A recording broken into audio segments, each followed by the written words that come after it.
துதிகள் நடுவில் வாசம் செய்கிறவர் கர்த்தர். துதிக்கிறவர்களுக்காக எழுந்தருளுகிற தேவன். துதிகள் நடுவில் உலாவுகிறவர் நம் ஆராதிக்கின்ற தேவன். அவர்கள் பாடி துதித்த உடனே வல்லமை வெளிப்பட்டது என்று வேதம் உரைக்கிறது. ஓ, பவுலும் சீலாவும் பாடி துதித்து ஜெபம் பண்ணுகிற நேரத்தில் பரலோகம் திறக்கப்பட்டு சிறைச்சாலை கதவுகளை கர்த்தர் அதிகமாய் உடைத்து பூமியின் அஸ்திபாரத்தை குலுங்க பண்ணி எதிராளிகளுக்கு பயத்தை உண்டாக்கின தேவன். அவர்கள் பாடி துதித்த உடனே எரிகோக்கள் தவிடுபிடியானது என்று வேதம் உரைக்கிறது. தேவ பிள்ளைகள் யாவரும் வாய்களை திறந்து ஸ்தோத்திரம் பண்ணலாம். எல்லாரும் வாய்களை திறந்து ஸ்தோத்திரம் பண்ணலாம். இந்த நல்ல நேரத்தில் கர்த்தருடைய வல்லமை வெளிப்படும்படியாய் எல்லா தேவ பிள்ளைகள் உள்ளத்தின் ஆழத்திலிருந்து ஸ்தோத்திரம் பண்ணலாம், ஸ்தோத்திரம் பண்ணலாம். எல்லாரும் நல்ல வாய்களை திறந்து துதிக்கலாம். இந்த பகல் நேரத்தில் பரலோகத்தின் வெளிப்பாடு, பரலோகத்தின் தொடுதல், பரலோகத்தின் பிரசன்னம், பரலோகத்தின் வல்லமை இந்த நல்ல நேரத்தில் வெளிப்படதான் போகிறது. எல்லாரும் வாய்களை திறந்து ஸ்தோத்திரம் பண்ணலாம். இன்னைக்கு ஜெபிக்க ஜெபிக்க ஜெபிக்க ஒரு தேவ விடுதலை, தேவ விடுதலை, ஒரு தேவ தொடுதல், ஒரு தேவ மகிமை வெளிப்படுவதாக. ரிபடமனா சந்தடல பௌடன செகடதியா. துதிங்க துதிங்க துதிங்கள். எல்லாரும் வாய்களை திறந்து ஸ்தோத்திரத்தோடு தேவனை மகிமைப்படுத்தலாம். Thank you lord, thank you lord. வல்லமையின் பிரசன்னம் வெளிப்படுகிற நல்ல ஈவுக்காய் ஸ்தோத்திரம். என்னை காண்பவரே, தீனம் காப்பவரே, என்னை காண்பவரே, தீனம் காப்பவரே, ஆராய்ந்து அறிந்திருக்கின்றீ, சுற்றி சுற்றி சூழ்ந்திருக்கின்றீ, என்னை ஆராய்ந்து அறிந்திருக்கின்றீ, சுற்றி சுற்றி சூழ்ந்திருக்கின்றீ. நான் அமர்வதும் நான் எழுவதும், நான் அமர்வதும் நான் எழுவதும் நன்றாய் நீர் அறிந்திருக்கின்றீர், அறிந்திருக்கின்றீர். எண்ணங்கள் ஏக்கங்கள் எல்லாம் எல்லாமே அறிந்திருக்கின்றீர். எண்ணங்கள் ஏக்கங்கள் எல்லாமே. எத்தனை பேர் சொல்ல முடியும்? நடந்தாலும் படுத்தாலும் அப்பா நீர் அறிந்திருக்கின்றீர்.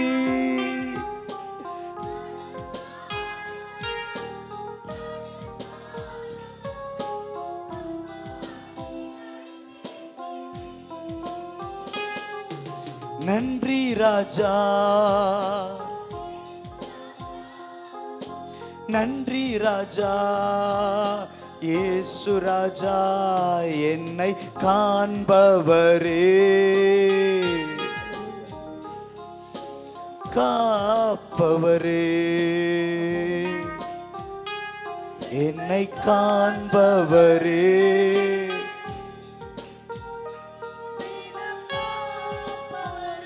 முன்னும் பின்னும் நெருக்கி,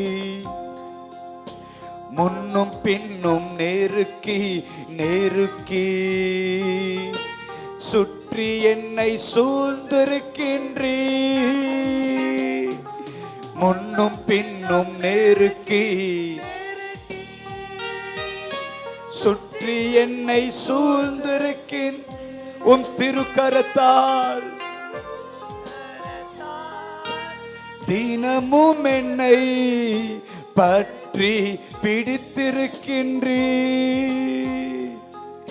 திருக்கரத்தால் தினமும் என்னை பற்றி பிடித்திருக்கின்றீர். நன்றி ராஜா,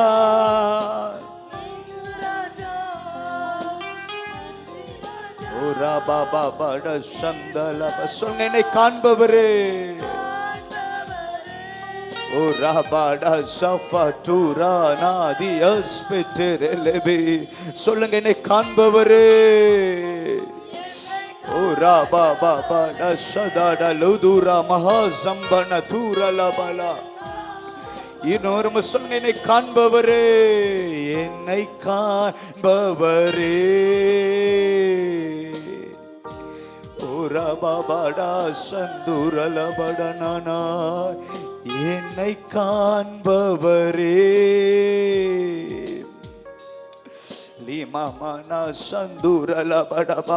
ஒருவேளை இந்த நல்ல பகல் நேரத்தில் என்னை காண யாரும் இல்லையா, என்னை விசாரிக்க யாரும் இல்லையே, தன்னந்தனியில நடந்து கொண்டிருக்கிற, உதவி இல்லாத சூழ்நிலையில ஓடிக்கொண்டிருக்கிற என்னை விசாரிக்க ஒருவர் இருந்தால் நல்லா இருக்கும். என் கண்ணீரை துடைக்க ஒருவர் இருந்தால் நல்லா இருக்கும். என் பாரத்தை அறிந்து கொண்டு என்னை விடுதலையாக்கினால் நல்லா இருக்கும். கூட இருந்தவர்களை எனக்கு விரோதமாய் மாறிவிட்டார்களே, என்னை கவனிக்க யாரும் இல்லையா, என் கூட இருக்க யாரும் இல்லையா என்று விசாரிக்க யாரும் இல்லாத நேரத்தில் இக்கூட்டத்தில் வந்திருக்கிற தேவ பிள்ளைகளே, உங்களை பார்ப்பதற்கு ஒரு தேவன் இந்த பகல் நேரத்தில் இருக்கிறார்.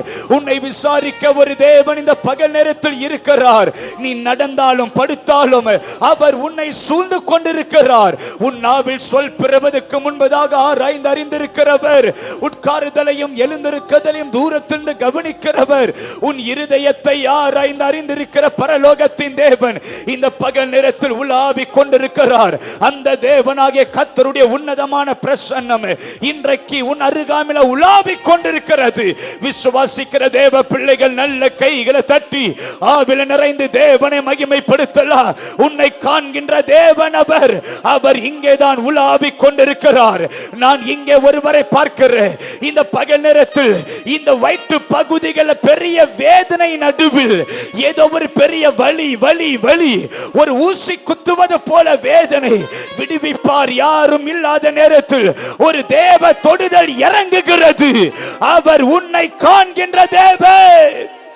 ஓ ராபாட சந்தர பௌடன மனதியா அகடகட தீரலபடல சந்தடலபா. அவர் உன்னை காண்கின்ற தேவன். எல்லாரும் துதிங்க, எல்லாரும் துதிங்க, எல்லாரும் துதிங்க. ஓ ராபாட சந்தடல பிரௌடன தியா கண்டனமா. ஒரு விடுதலை பிரசன்னம் இறங்கி கொண்டிருக்கிறது. ஒரு விடுதலை பிரசன்னம் இறங்கி கொண்டிருக்கிறது. ஒரு விடுதலை பிரசன்னம் இறங்கி கொண்டிருக்கிறது. அவர் உன்னை காண்கின்ற தேவன். ஓ ராமானா ஜபடியாஸ் பெட்டலபே. துதிங்க துதிங்க துதிங்க துதிங்க. எல்லாரும் கண்ணை மூடி வாய்களை திறந்து நல்ல கைகளை தட்டி தேவனை மகிமைப்படுத்தலாம், மகிமைப்படுத்தலாம். இந்த பகல் நேரத்தில் உலாவுகிற தேவ கரம் இந்த கூட்டத்தின் நடுவில் உலாவிக் கொண்டிருக்கிறது. தொடுகிற தேவ பிரசன்னம் இங்க இருக்கிற ஒரு சிலரை தொட்டு கொண்டிருக்கிறது. தேவ மகிமை வெளிப்படுகிற நேரம் வருகிறது. எல்லாரும் நல்ல கைகளை தட்டி கர்த்தரை மகிமைப்படுத்தலாம், கர்த்தரை மகிமைப்படுத்தலாம். ஸ்தோத்திரம் ஐயா. உன்னோடு கூட தான் இருக்கிறேன், நான் உன்னோடு கூட தான் இருக்கிறேன். எந்த சத்துருகள் உன்னை சேதப்படுத்த மாட்டார்கள். உன் தலையை நிமிர பண்ணுவேன் என்று சேனைகளை கர்த்தருடைய ஆவியானவர் சொல்லுகிறார். எல்லாரும் நல்ல கைகளை தட்டி கர்த்தரை மகிமைப்படுத்தலாம். ஒரு தெய்வீக தொடுதல், ஒரு தெய்வீக பிரசன்னம், ஒரு தெய்வீக மகிமை வெளிப்படுகிறது. நன்றி. இரவெல்லாம் தூங்க முடியாத வண்ணமாய் உங்க வாழ்க்கையின் பயணங்கள் கர்த்தருடைய ஆவியானவர் ஒரு இளைப்பாறுதலை தருகிறார். நன்றி நன்றி நன்றி நன்றி நன்றி அப்பா. ஓ ரடடல சம்தடலபா. என் எதிர்பார்ப்பு தோற்றுவிட்டதே, என் வாஞ்சை தோற்றுவிட்டதே, என் விருப்பங்கள் தோற்றுவிட்டதே. கர்த்தர் மறந்து விட்டாரோ சகோதரி? கர்த்தர் உன்னை பார்த்து தான் சொல்லுகிறார். எதிர்பார்த்த முடிவை நன்மையால் முடிய பண்ணுகிறார். யோசேப்பு சொல்லுகிறார், நீங்கள் எனக்கு தீமை செய்ய நினைத்தீர்கள், கர்த்தரோ வேகு ஜனங்களை காக்கும்படி தீமையை நன்மையாய் மாற்றினார். கர்த்தர் உன்னை பார்த்து சொல்லுகிறார், நீ தோற்று போகவில்லை. இன்றைக்கு உலகம் ஜெயித்த மாறி தெரியலாம், நீ தோற்றது பாடி தெரியலாம. ஆனால் கர்த்தர் சொல்லுகிறார், உன் அரிக்கட்டை நான் நிமிர பண்ணுவேன். சகோதரர்கள் பார்வையில் யோசேப்பு தோற்று விட்டான். ஆனால் தேவ பார்வையில் யோசேப்பே நீ தோற்கவில்லை. சிம்மாசனத்தில் கர்த்தர் உன்னை வைத்தார். யாரு ஜெயித்தான் என்று பெருமை பாராட்டினானோ அவன் தோற்று விட்டான். நீ ஜெயம் எடுத்தாய். கர்த்தர் சொல்லுகிறார், தீமையை நன்மையாய் முடிய பண்ணுவேன். யோசேப்பின் தேவன் உன் தேவன். இன்றைக்கு உலகம் கை நீட்டி சிரிக்கலாம், ஆனால் நான் உன்னோடு கூட இருக்கிறேன். சகோதரர்கள் அல்ல, தனியே இருக்கிற உன்னோடு தான் கர்த்தர் இருக்கிறார். நான் ஆபில பார்க்கிறேன். உனக்காக தேவன் வழக்காடுகிற நேரம் வருகிறது. உனக்காக யுத்தம் பண்ணுகிற காலம் வருகிறது. நீ தன்னந்தனிய விடப்பட்டவளாய் இருக்கலாம், ஆனால் உன்னோடு பரலோகம் கூட இருக்கிறது. உனக்காய் யுத்தம் பண்ணுவார். உன்னை ஒரு இடத்தில் நிலையாய் நிறுத்த வைப்பார். எஸ், உன் கால்கள் கர்த்தர் உறுதிப்படுத்துகிறார். நான் உன்னோடு கூட இருக்கிறேன். நல்ல கைகளை தட்டி கர்த்தரை மகிமைப்படுத்தலாம். எண்ணங்கள் ஏக்கங்கள் எல்லாமே அறிந்திருக்கின்றீ. எண்ணங்கள் ஏக்கங்கள் எல்லாமே அறிந்திருக்கின்றீ. நடந்தாலும் படுத்தாலும் அப்பா நீர் அறிந்திருக்கின்றீ. நடந்தாலும் அப்பா நீர் அறிந்திருக்கின்றீ. நன்றி ராஜா. எல்லாரும் வாய்களை திறந்து சத்தத்தை உயர்த்தி சொல்லலாம். நன்றி ராஜா, இயேசு ராஜா, என்னை காண்பவரே, தீனம் காப்பவரே. சொல்லுங்க சகோதரி, என்னை காண்பவரே, என்னை காண்பவரே, தீனம் காப்பவரே. நான் மறந்துட்டேன் நினைக்கிறியா? என்னை காண்பவரே.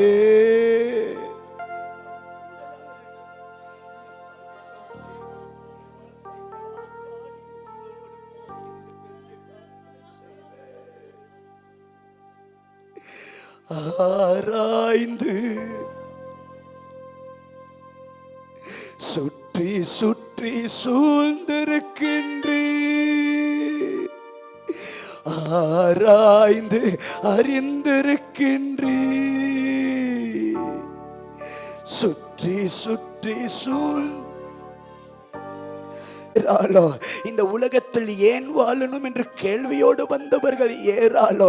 எனக்கு மாத்திரம் ஏன் இப்படி நடக்கிறது என்று வாழ்க்கை கசந்தவர்கள் ஏறாலும்.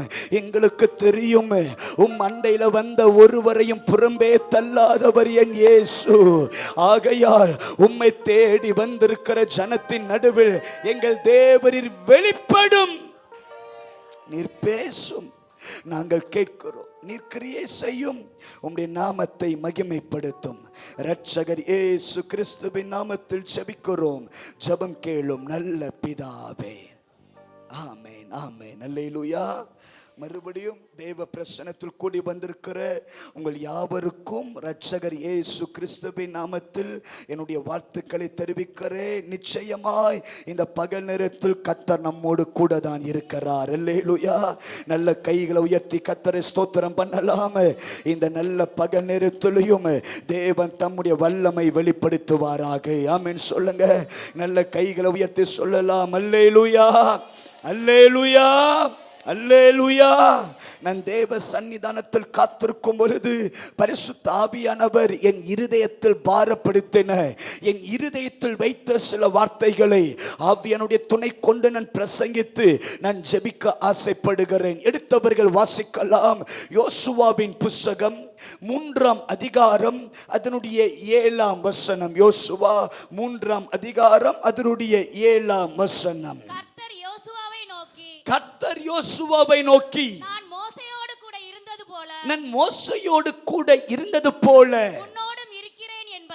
உன்னோடு இருக்கிறேன் என்பதை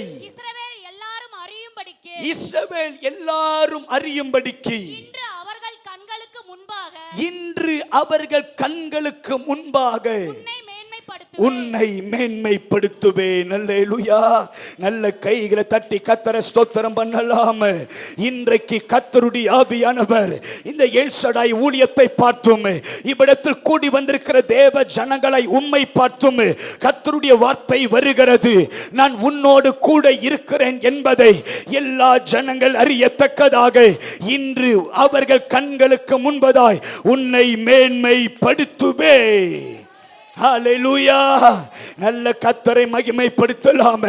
இன்றைக்கு ஒருவேளை தேவ சன்னிதானத்தில் கூடி இருக்கிறவர்கள் யாராகிலும் கர்த்தர் என் கூட இல்லை என்கிறதான வார்த்தைகளை உரைத்து ஒருவேளை சோர்ந்து போன இருதயத்தில் யாராகிலும் அமர்ந்திருக்கிறீங்களா? ஒரு கூட்டம் யோசுவாவுக்கு விரோதமாய் சொன்னது, யோசுவாவே உன்னோடு கர்த்தர் கூட இல்லை, நீ ஒரு சாதாரணமான வாலிபன். எங்கள் மோசே யார் தெரியுமா?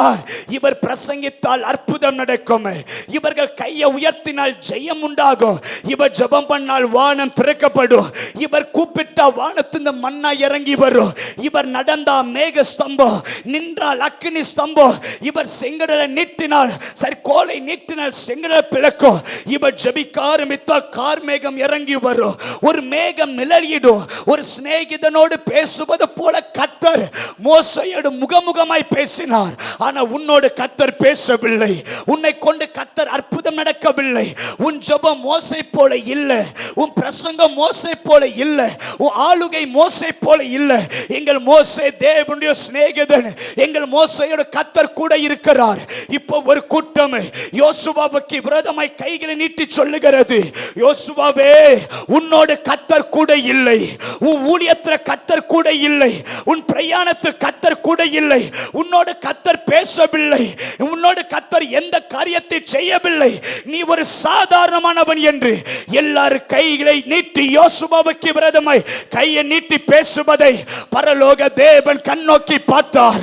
அந்த பரலோக தேவன் இந்த சத்தத்தை கேட்டவர் யோசுவாவுக்கு தரிசனமானார். இப்பொழுது கர்த்தர் யோசுவாவை பார்த்து சொன்னார், யோசுவாவே எந்த ஜன கர்த்தர் உன்னோடு கூட இல்லை என்று சொன்னதோ நான் உனக்கு தீர்க்க தரிசனமாய் சொல்லுகிறேன், நான் உன்னோடு கூட இருக்கிறேன் என்பதை எல்லாரும் அறியத்தக்கதாக இன்று அவர்கள் கண்களுக்கு முன்பதாய் உன்னை மேன்மைப்படுத்துகிறேன். விசுவாசிக்கிறவர்கள் நல்ல கைகளை தட்டலாம். விசுவாசிக்கிறவர்கள் ரிபடமன துடகந்தன பௌடனமன, யாரு கர்த்தர் உன்னோடு கூட இல்லை என்று யார் உனக்கு விரோதமாய் குற்றம் எழும்பினதோ கர்த்தருடைய ஆவியானவர் அதே கூட்டத்தின் நடுவில் சிலரை மகிமைப்படுத்த போகிறார், சிலரை மேன்மைப்படுத்த போகிறார். விசுவாசிக்கிறவர்கள் நல்ல கைகளை தட்டி உன்னை அதே இடத்தில் உயர்த்துகிறார், அதே இடத்தில் மேன்மைப்படுத்துகிறார், அதே இடத்தில் உங்க தலைகளை உயர்த்துகிறார். எந்த இடத்தில் வாழ முடியாது என்று சொன்னார்களோ, எந்த இடத்தில் தகுதி இல்லை என்று உரைத்தார்களோ, எந்த கூட்டத்திற்கு நீங்கள் தேவையில்லை என்று மனிதர்களால் நிராகரிக்கப்பட்டீர்களோ, கர்த்தர் சொல்லுகிறார் உன்னை அதே இடத்தில், உன்னை அதே இடத்தில், அதே இடத்தில். விசுவாசிக்கிறவர்கள் நல்ல கைகளை தட்டலாம். அதே இடத்தில், அதே இடத்தில் கர்த்தர் உன்னை மேன்மைப்படுத்த போகிறார். ரிபடமான சந்தடலபடா அஸ்பெட்டே ரெபேதியா. அதே வேளையில், அதே குடும்பத்தில், அதே ஜன கூட்டத்தின் நடுவில் கர்த்தருடைய வல்லமை வெளிப்படுகிற காலம் வந்துவிட்டது. ஹல்லேலூயா. எத்தனை பேரையும் கூட சேர்ந்தாமே சொல்ல முடியும்? நல்ல கைகளை உயர்த்தி கர்த்தரை ஸ்தோத்திரம் பண்ணலாமா? அல்லேலூயா, அல்லேலூயா. எத்தனை பேரையும் கூட சேர்ந்தாமே சொல்ல முடியும்? நல்ல கைகளை உயர்த்தி தேவனை ஸ்தோத்திரம் பண்ண முடியுமா? ஒருவேளை இந்த சத்தத்தை கேட்கிற யாராகிலோ கூட இருக்கிறவர்களால துன்பப்படுகிறவர்கள், கூட இருக்கிறவர்களால உள்ளம் உடைக்கப்பட்டவர்கள், அவர்களுக்காக தான் இன்றைக்கு வரைக்கும் உயிரோடு இருக்கிற, ஆனா புரிந்து கொள்ளாமல் பேசப்பட்ட வார்த்தைகளை அனுபவித்தவர்கள் இன்றைக்கு இந்த பகல் நேரத்தில் யாராக இருக்கிறீங்களா? அந்த கூட்டத்தின் நடுவில் இருந்த யோசுவாவை பார்த்துதான் கர்த்தர் சொன்னார், நான் உன்னோடு கூட இருக்கிறேன் என்பதை எல்லாருக்கும் நான் நிரூபித்து எல்லா ஜனங்களுக்கு முன்பதாய் உன்னை நான் மேன்மைப்படுத்த போகிறேன். அல்லேலூயா. எத்தனை பேரையும் கூட சேர்ந்து ஆமென் சொல்ல முடியும்? அழகாய் வார்த்தை எழுதப்பட்டிருக்கிறது. உன்னோடு இருப்பேன் என்பது அல்ல, உன்னோடு இருக்கிறேன் என்பதை எல்லாருக்கும் நிரூபிக்கிற காலம் வரப்போகிறது. இயேசுவின் நாமத்தில் சொல்லுகிற கர்த்தர் உன்னோடு கூட இல்லை என்று எத்தனை மனிதர்கள் நமக்கு விரோதமாய் பேசினார்கள் தானே? உன் ஜெபங்கள் கேட்கப்படாது. இந்த ஊழியத்தில் கர்த்தர் பிரியமில்லை. இவர்கள் செய்வதெல்லாம் வீண். கர்த்தர் செய்யாததை, கர்த்தர் இல்லாததை அவர்கள் பிரயாசிக்கிறார்கள். இவர்கள் செய்வது வீண் என்கிற வார்த்தையை இந்த உலகம் சொல்லி இருக்கலாம். ஆனால் இந்த பகல் நேரத்தில் கர்த்தருடைய ஆவியானவர் சொல்லுகிறார், நான் உன்னோடு கூட இருக்கிறேன் என்பதை நான் ஜனங்களுக்கு காண்பிக்கிற நேரம் வருகிறது. அல்லேலூயா. எத்தனை பேர் என் கூட சேர்ந்து ஆமென் சொல்ல முடியும்? சகோதரி, நான் உன்னோடு கூட இருக்கிறேன் என்பதை இந்த ஜனத்திற்கு காண்பிக்கிற காலம் வருகிறது. சகோதரா, நான் உன்னோடு கூட தான் இருக்கிறேன். உன்னை அழைத்தவர் உண்மை உள்ளவர், உனக்காக வழக்காடுகிறவர் உண்மை உள்ளவர், உன்னை பேர் சொல்லி அழைத்த தேவன் நான் உன்னை விட்டு விலகவில்லை, நான் உன்னை கைவிடவில்லை, நான் உன்னோடு கூட தான் இருக்கிறேன். நீ ஆறுகளை கடக்கையில் நீ மூழ்கி போகாதபடிக்கு நான் உன்னோடு கூட இருக்கிறேன். அக்கினியில் வேகாதபடி நான் உன்னோடு கூட இருக்கிறேன். எத்தனை கூட்டங்கள் வந்தாலும் சோர்ந்து போகாத, எத்தனை ஜனங்கள் வந்தாலும் மனவடிவாக்காத, நான் உன்னோடு கூட தான் இருக்கிறேன். எல்லாருக்கும் அறியத்தக்கதாய் இன்றைக்கு உன்னை மேன்மைப்படுத்துவே. அல்லேலூயா, அல்லேலூயா. எத்தனை பேரையும் கூட சேர்ந்தாமன்னு சொல்ல முடியும்? நல்ல கைகளை உயர்த்தி தேவனை ஸ்தோத்திரம் பண்ண முடியுமா? இந்த பகல் நேரத்தில் இந்த சத்திய வார்த்தை கேட்க வந்திருக்கிற யாரானாலும் என் ஆவில நான் ஏவப்பட்டு சொல்லுகிறேன், உங்களை அழைத்த தேவன் உண்மை உள்ளவர், உங்களை இந்த இடத்திற்கு கொண்டு வந்த தேவன் ஜீவன் உள்ளவர். அந்த தேவன் உங்களை இவ்விடத்துக்கு அழைத்து கொண்டு வந்து இந்த வார்த்தை கட்டவிழ்க்கிறார். நான் உன்னோடு கூட இருக்கிறேன் என்பதை எல்லா ஜனங்கள் அறியத்தக்கதாக இன்று அவர்கள் கண்களுக்கு முன்பதாய் உன்னை மேன்மைப்படுத்துவே. அல்லேலூயா. எத்தனை பேரையும் கூட சேர்ந்தாமன்னு சொல்ல முடியும்? நல்ல கைகளை உயர்த்தி தேவனை ஸ்தோத்திரம் பண்ணலாம். அல்லேலூயா. ஜெபத்தோடு கவனிங்கள். நம்மை மேன்மைப்படுத்துகிற தேவன் யார்? இந்த தேவன் எப்பேற்பட்டவர்? இவரால என்னென்னலாம் செய்ய முடியும்? எதற்காக ஒன்றும் இல்லாத சாதாரணமான இந்த யோசுவாவை பார்த்து நான் உன்னோடு கூட தான் இருக்கிறேன், உன்னை நான் மேன்மைப்படுத்துவேன், இந்த வார்த்தையை தந்ததின் காரணம் என்ன? இவருடைய குணம் எப்பேற்பட்டது, இவர் பார்வை எப்பேற்பட்டது என்று ஒரு காரியத்தை சொல்லி நேராய் வார்த்தையின் ஆழத்துக்குள் பிரவேசிக்க கர்த்தர் கிருபை தருவாராக. அல்லேலூயா. ஜெபத்தோடு கவனியுங்கள். இயேசுவானவர் ஊழியம் செய்ய வேண்டும் என்று அவர் நடந்து பிரயாணித்துக் கொண்டிருக்கிற காலகட்டத்தில் எவீரு என்கிற ஜபாலிய தலைவன் நேரா இயேசுவிடத்தில் வந்து சொல்லுகிறார், இயேசுவே, இயேசுவே, என்னுடைய பிள்ளை மரண அவஸ்தைப்படுகிறார், என் பிள்ளை கொஞ்சம் கொஞ்சமாய் செத்து கொண்டிருக்கிறா, ஆனா எனக்கு தெரியும் என் பிள்ளையை வாழ வைக்கிறவர் நீர் என்று எனக்கு தெரியும். மருத்துவர்கள் தோற்று போனாலோ, மாத்திரம் மருந்துகள் தோற்று போனாலோ, பணமெல்லாம் செலவழிந்து போனாலோ, எனக்கு ஒரு நம்பிக்கை இருக்கிறது. அந்த முடிவை மறுபடி தொடங்கி விடுகிறவர் நீர் என்கிற நம்பிக்கையின் அடிப்படையில் எவ்விரு என்கிற ஜபாலிய தலைவன் நேராய் இயேசுவிடத்தில் நடந்து போய் ஜெபிக்க தொடங்குகிறார். நாம் ஆராதிக்கின்றவர் யார்?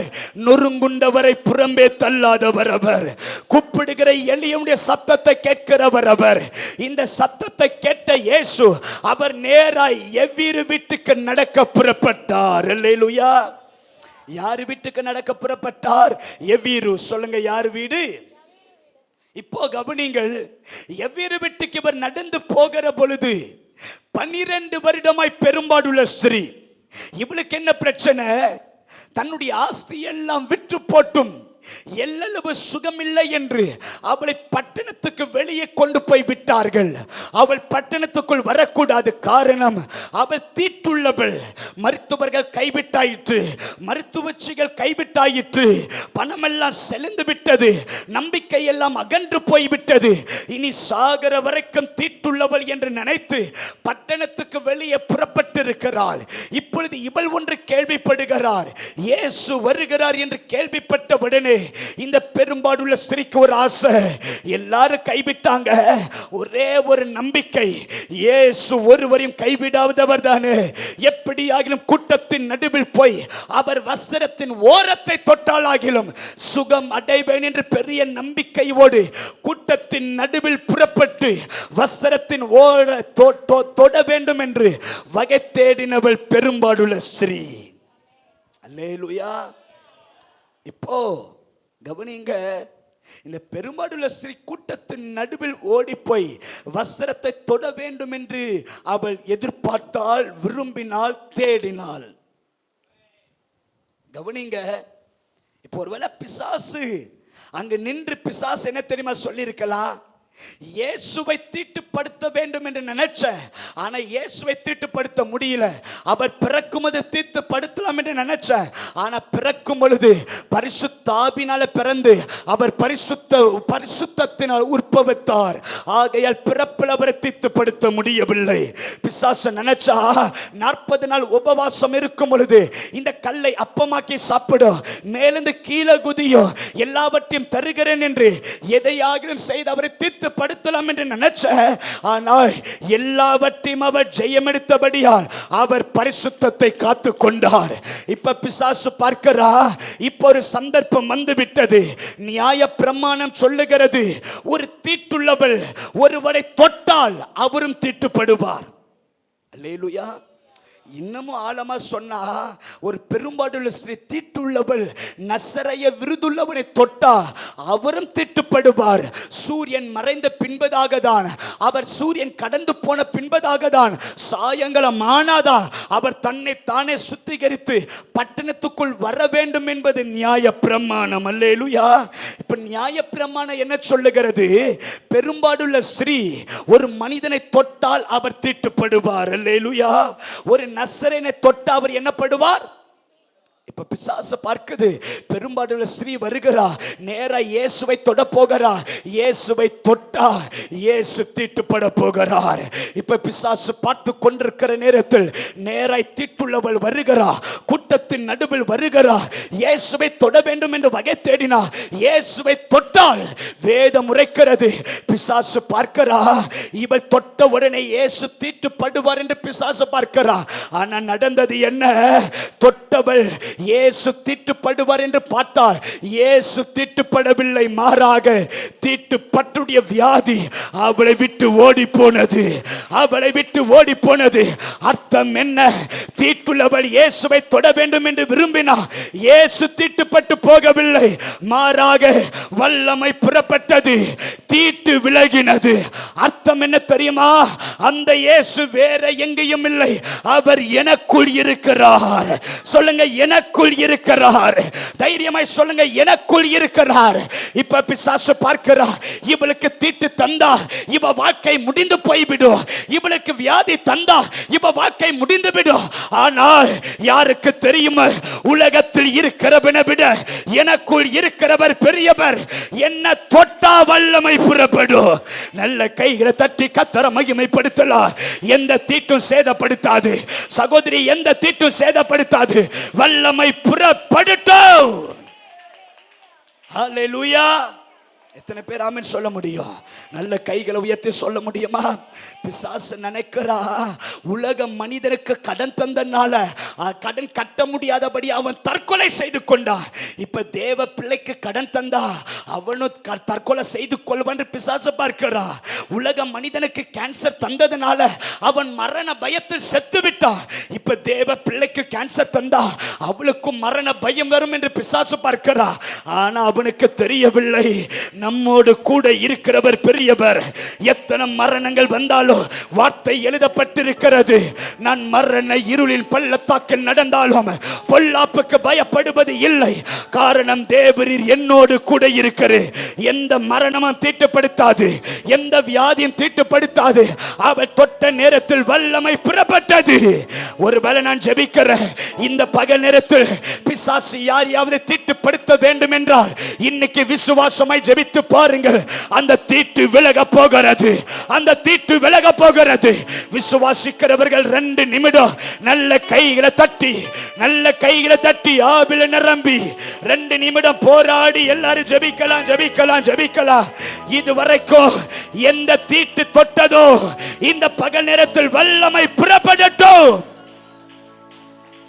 விடக்கூடாது, விடக்கூடாது. நல்ல கைகளை தட்டி, இது உங்களுடைய நேரம், இது உங்களுடைய நேரம், இது உங்களுடைய நேரம். இது சொல்லுங்க, உலகத்தில் இருக்கிறவனை பார்க்கலாம் எனக்குள் இருக்கிறவர் பெரியவர், எனக்குள் இருக்கிறவர் பெரியவர். வியாதியே உன்னை என்னால தொட முடியாது, கடனே உன்னை என்னால தொட முடியாது, என் குடும்பத்தை முடுக்க முடியாது. தொட்டு பார், வல்லமை புறப்படுகிறது.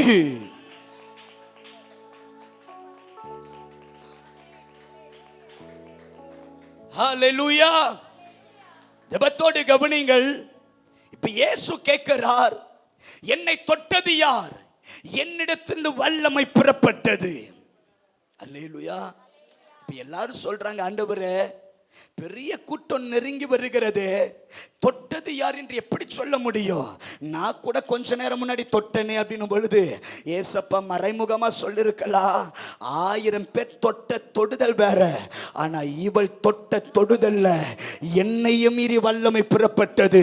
அர்த்தம் 1000 பேர் சாதாரணமா தொட்டா, ஆனா இவ தொட்ட தொடுதல்ல வல்லமை வெளிப்படுகிறது என்றால் அவளுக்குள் ஏதோ ஒரு விசுவாசம் இருக்கிறது. அந்த விசுவாசம் என்னையும் மீறி வல்லமை புறப்பட்டது. அல்லேலூயா. அர்த்தம் என்ன தெரியுமா? இன்னைக்கு 100 பேர் இந்த சத்திய வார்த்தை கேட்கலாம், 100 பேருக்கு வல்லமை புறப்படாது.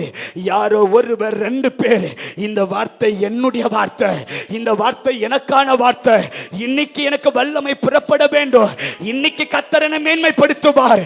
எதிர்க்கிற கூட்டத்தின் நடுவில் கர்த்தருடைய கரம் என் கூட தான் இருக்க போகிறது. அவர் என்னை விட்டு விலகலை, என்னை கைவிடல, இந்த வாக்குத்தத்தம் என்னுடையது என்று யாரோ 1-2 பேருக்குள்ள இந்த வார்த்தை பற்றி எரியும். பார்த்தீங்களா? அவர்களுக்காக யாருக்கு தெரியும்?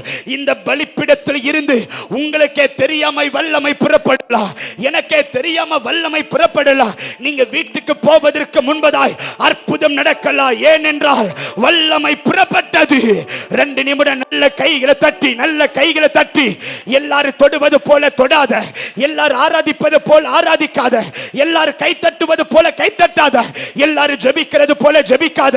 வல்லமை புறப்பட வேண்டும் என்றால் விசுவாசத்தோடு, விசுவாசத்தோடு ரிபடமன துடகந்தனா ரிபடலதியா சந்தடல பௌடனா வல்லமை புறப்படுகிற நேரம் இது.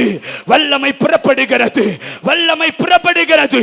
இந்த பகல் நேரத்தில் வல்லமை புறப்படுகிறது. ரிபாபாடா ஷபாடா அஸ்படலதியா பௌடனமனா.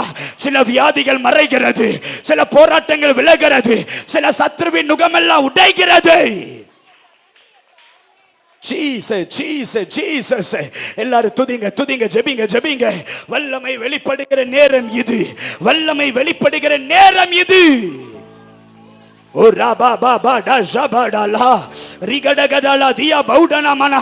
நீ முயற்சித்து முயற்சித்து தோற்று போன அந்த எல்லைகள்ல கர்த்தருடைய வல்லமை புறப்படுகிறது. எத்தனை மருத்துவர்கள் கண்டு தோல்வி அடைந்தாயோ அந்த இடத்துல கர்த்தருடைய வல்லமை வெளிப்படுகிறது. உன் கர்ப்பத்துக்குள் கர்த்தருடைய வல்லமை வெளிப்படுகிறது. வல்லமை புறப்படுகிற நேரம், வல்லமை புறப்படுகிற நேரம். விசுவாசத்தோடு ஜெபிக்கிற யாரானாலும் இந்த பகல் நேரத்தில் வல்லமை புறப்படுகிறது.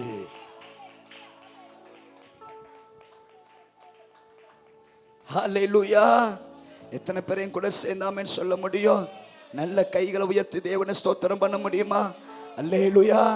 அங்க இருக்கிற சகோதரி, நீங்க யார் என்று எனக்கு தெரியாத, பின்னாடி அந்த புட்டு வச்சிருக்கிற சகோதரி, கர்த்தருடைய ஆவியானவர் சொல்லுகிறார், ராத்திரி எல்லாம் சில தூக்கம் இல்லாத வண்ணமாய் குடும்பத்தில் காரணமே இல்லாமல் பிரிவினைகள், வாக்குவாதங்கள் வந்து நிலையான ஒரு எல்லைகளை சுதந்திரிக்க முடியாமல் கடனில் அகப்பட்டு பண விஷயத்தில் தோற்கப்பட்டு, ஏன் இந்த உலகத்தை நான் ஜீவித்து பயணித்து கொண்டிருக்கிறேன், என்னை நேசிக்க ஒருவரும் இல்லை, எனக்காக ஆதரிக்க யாரும் இல்லை, என் குடும்பம் எனக்கு துணையாய் நிற்கும் என்று கண்டால், என் குடும்பம் எனக்கு விரோதமாய் வார்த்தைகள் புறப்படுகிற நேரத்தில் எல்லாவற்றையும் சகித்து கொண்டிருக்கிறேன். ஒரு நாள் என் குடும்பத்தை கர்த்தர் ஆசீர்வதிப்பார், என் குடும்பத்தில் சமாதானத்தை தருவார் என்று எல்லாவற்றையும் சகித்து கொண்டு நீங்கள் இழுத்து பிடித்து கொண்டிருக்கிறீர்கள். விட்டா குடும்பம் சிதறிவிடும், விட்டா குடும்பம் உடைஞ்சிரும், விட்டா குடும்பம் சிதைந்து அங்காங்கே சிதறடிக்கப்படுவார்கள் என்று தெரிந்து நீங்கள் இழுத்து பிடித்து கொண்டிருக்கிறீர்கள். கர்த்தருடைய ஆவியானவர் சொல்லுகிறார், நான் உன்னை காண்கின்ற தேவன், உனக்காக யுத்தம் பண்ணுகிற காலம் வருகிறது. இதோ உனக்கு ஒரு இளைப்பாறுதலை தருகிறேன், உனக்கு ஒரு இளைப்பாறுதலை தருகிறேன். உன் குடும்பம் சமாதானத்தை காணும். அலைந்து கொண்டிருக்கிற உனக்கு நிலையான ஒரு ஸ்தானத்தில் குடியிருக்க வைத்து தேவனாகிய கர்த்தர் குடும்பத்தை வேலியடைத்து சமாதானத்தின் ஊட்டை கட்டவிழ்க்கிறார். கைகளை தட்டி கர்த்தரை மகிமைப்படுத்தலாம். ஒரு எல்லை இல்லாத மகிமை இவ்விடத்தில் வெளிப்படுகிறது. நல்ல கைகளை தட்டி எல்லாரும் தேவனை மகிமைப்படுத்தலாம். ஹல்லேலூயா. ஜெபத்தோடு கவனிங்கள். இப்ப இயேசு கேட்கிறார், என்னை தொட்டது யார்? என்னிடத்தில் வல்லமை புறப்பட்டது. இப்ப எவருடைய மனநிலைமை யோசிச்சு பாருங்க. ஏசப்பாவை என் பிள்ளையுடைய சுகத்திற்காக அழைச்சேன், ஆனா ஏசப்பா என் பிள்ளையுடைய சுகத்தை தராம யாரோ பெரும்பாடுள்ள ஸ்திரீக்கு சுகம் தருகிறார். ஏசப்பா என் பிள்ளைய தொடுவார் என்று நினைச்சேன், என் பிள்ளைய தொடாம ஏசப்பா யாரையோ ஒருத்தி தொடுகிறார்.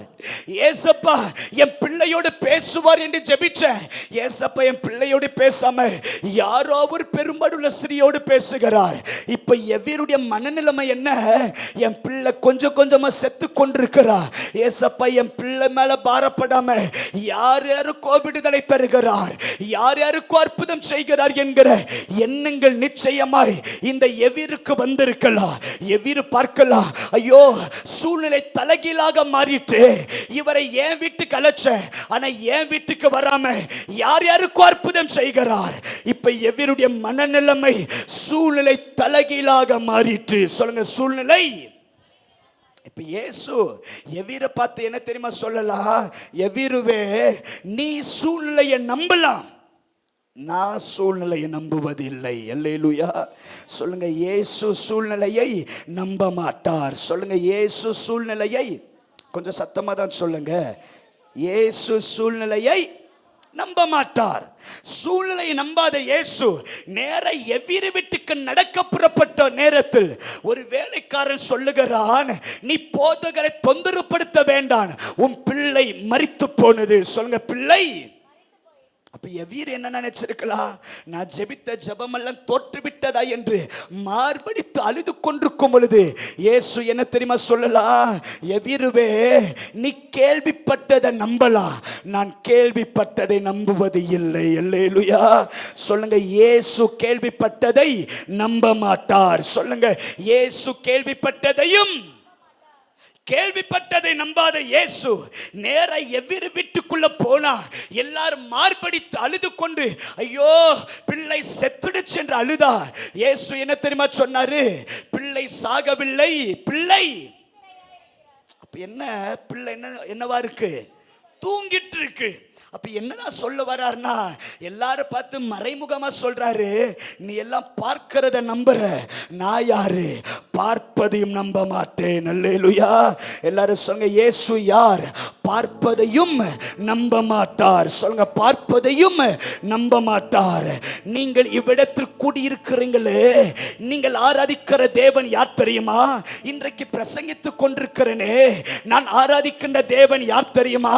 இன்னைக்கு அழுது ஜெபிக்கிறீங்களே, ஏதாகிலும் கர்த்தர் செய்வாரா என்று எதிர்பார்த்து காத்திருக்கிறீங்களே, இன்றைக்கு ஒன்றை சொல்ல ஆசைப்படுகிறேன். நீங்கள் ஆராதிக்கின்ற தேவன் யார் தெரியுமா? நீங்கள் சேவிக்கிற ஆண்டவர் யார் தெரியுமா?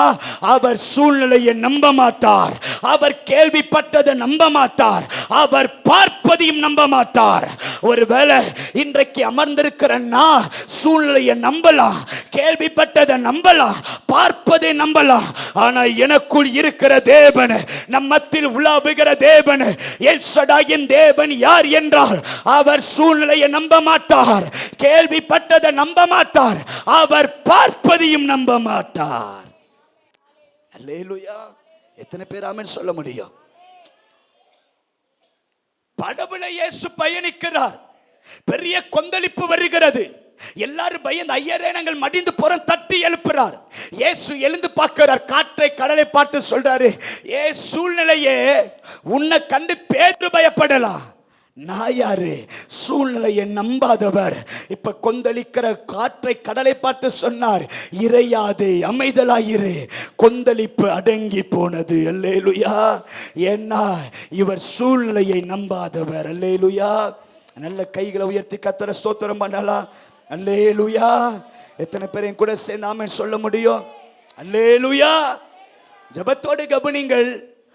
5000 புருஷர்கள் இருக்கிறார்கள், ஆனா 5 அப்பம் கையில இருக்கு. எல்லாரும் பார்த்து இயேசு சொல்லியிருக்கலாம், பிதாவே எல்லாரும் பார்ப்பதை நம்புறார்கள், நான் யாரு? பார்ப்பதையும் நம்ப மாட்டேன் என்று 5 அப்பத்தை ஸ்தோத்திரம் பண்ணார். 5000 ஜனங்கள் புசித்தார்கள். ஏனென்றால் நாம் ஆராதிக்கிறவர் பார்ப்பதையும் நம்ப மாட்டார். அல்லேலூயா. லாசரு மரித்து விட்டான். 4 நாள் கல்லறையில் அடக்கம் பண்ணுகிற நேரத்தில் இயேசு சொன்னார், கல்லை புரட்டி போடு. மரியாள் சொன்ன, வேண்டாண்டவரே, அவன் செத்து எவ்வளவு நாள் ஆச்சு? முடியாத ஆண்டவரே. இயேசு பார்க்கிறார், நீ கேள்விப்பட்டதை நம்புற, நான் யாரு? கேள்விப்பட்டதையும். கிட்ட போனாரு, லாசருவே வெளியே வா என்ற பொழுது மரித்த பிரேதம் உயிரோடு வந்தது. அர்த்தம் என்ன? நாம் ஆராதிக்கின்றவர் சூழ்நிலையை நம்ப மாட்டார், கேள்விப்பட்டதை நம்ப மாட்டார், இவர் பார்ப்பதையும் நம்ப மாட்டார். அல்லேலூயா. நல்ல கைகளை உயர்த்தி கர்த்தரை ஸ்தோத்திரம் பண்ணலாம். அல்லேலூயா. அல்லேலூயா. ஒருவேளை இந்த சத்திய வார்த்தை கேட்கிறவர்கள் யாராகிலும் சூழ்நிலை நம்பலாம், கேள்விப்பட்டதை நம்பலாம், டாக்டர் தந்த ரிப்போர்ட்டை நம்பலாம், குடும்பத்தின் வருமானத்தை நம்பலாம், குடும்பத்தின் சூழ்நிலை நம்பலாம், கடனை நம்பலாம், பணக்குறைவுகளை நம்பலாம், டாக்டர் சொன்ன ரிப்போர்ட்டை நம்பலாம், குழந்தை பிறக்காது என்று நம்பலாம், உன்னால வாழ முடியாது என்று நம்பலாம், நீ எல்லாம் வீடு கட்ட முடியாது என்று சொன்ன வார்த்தையை நம்பலாம், உன் பிள்ளை எல்லாம் மேல இடத்தில் வரமாட்டார்கள், அவர்கள் எல்லாம் மேல வர முடியாது என்கிற வார்த்தை எல்லாம் நம்பலாம். ஆனால் நான் பிரசங்கிக்கிறவர் யார்? இவர் சூழ்நிலையை நம்ப மாட்டார், கேள்விப்பட்டதை நம்ப மாட்டார், பார்ப்பதை நம்ப மாட்டார். பிள்ளையின் கையை பிடிச்சு தலித்த கும்மி என்ற பொழுது மரித்த பிரேதம் உயிரோடு வந்தது.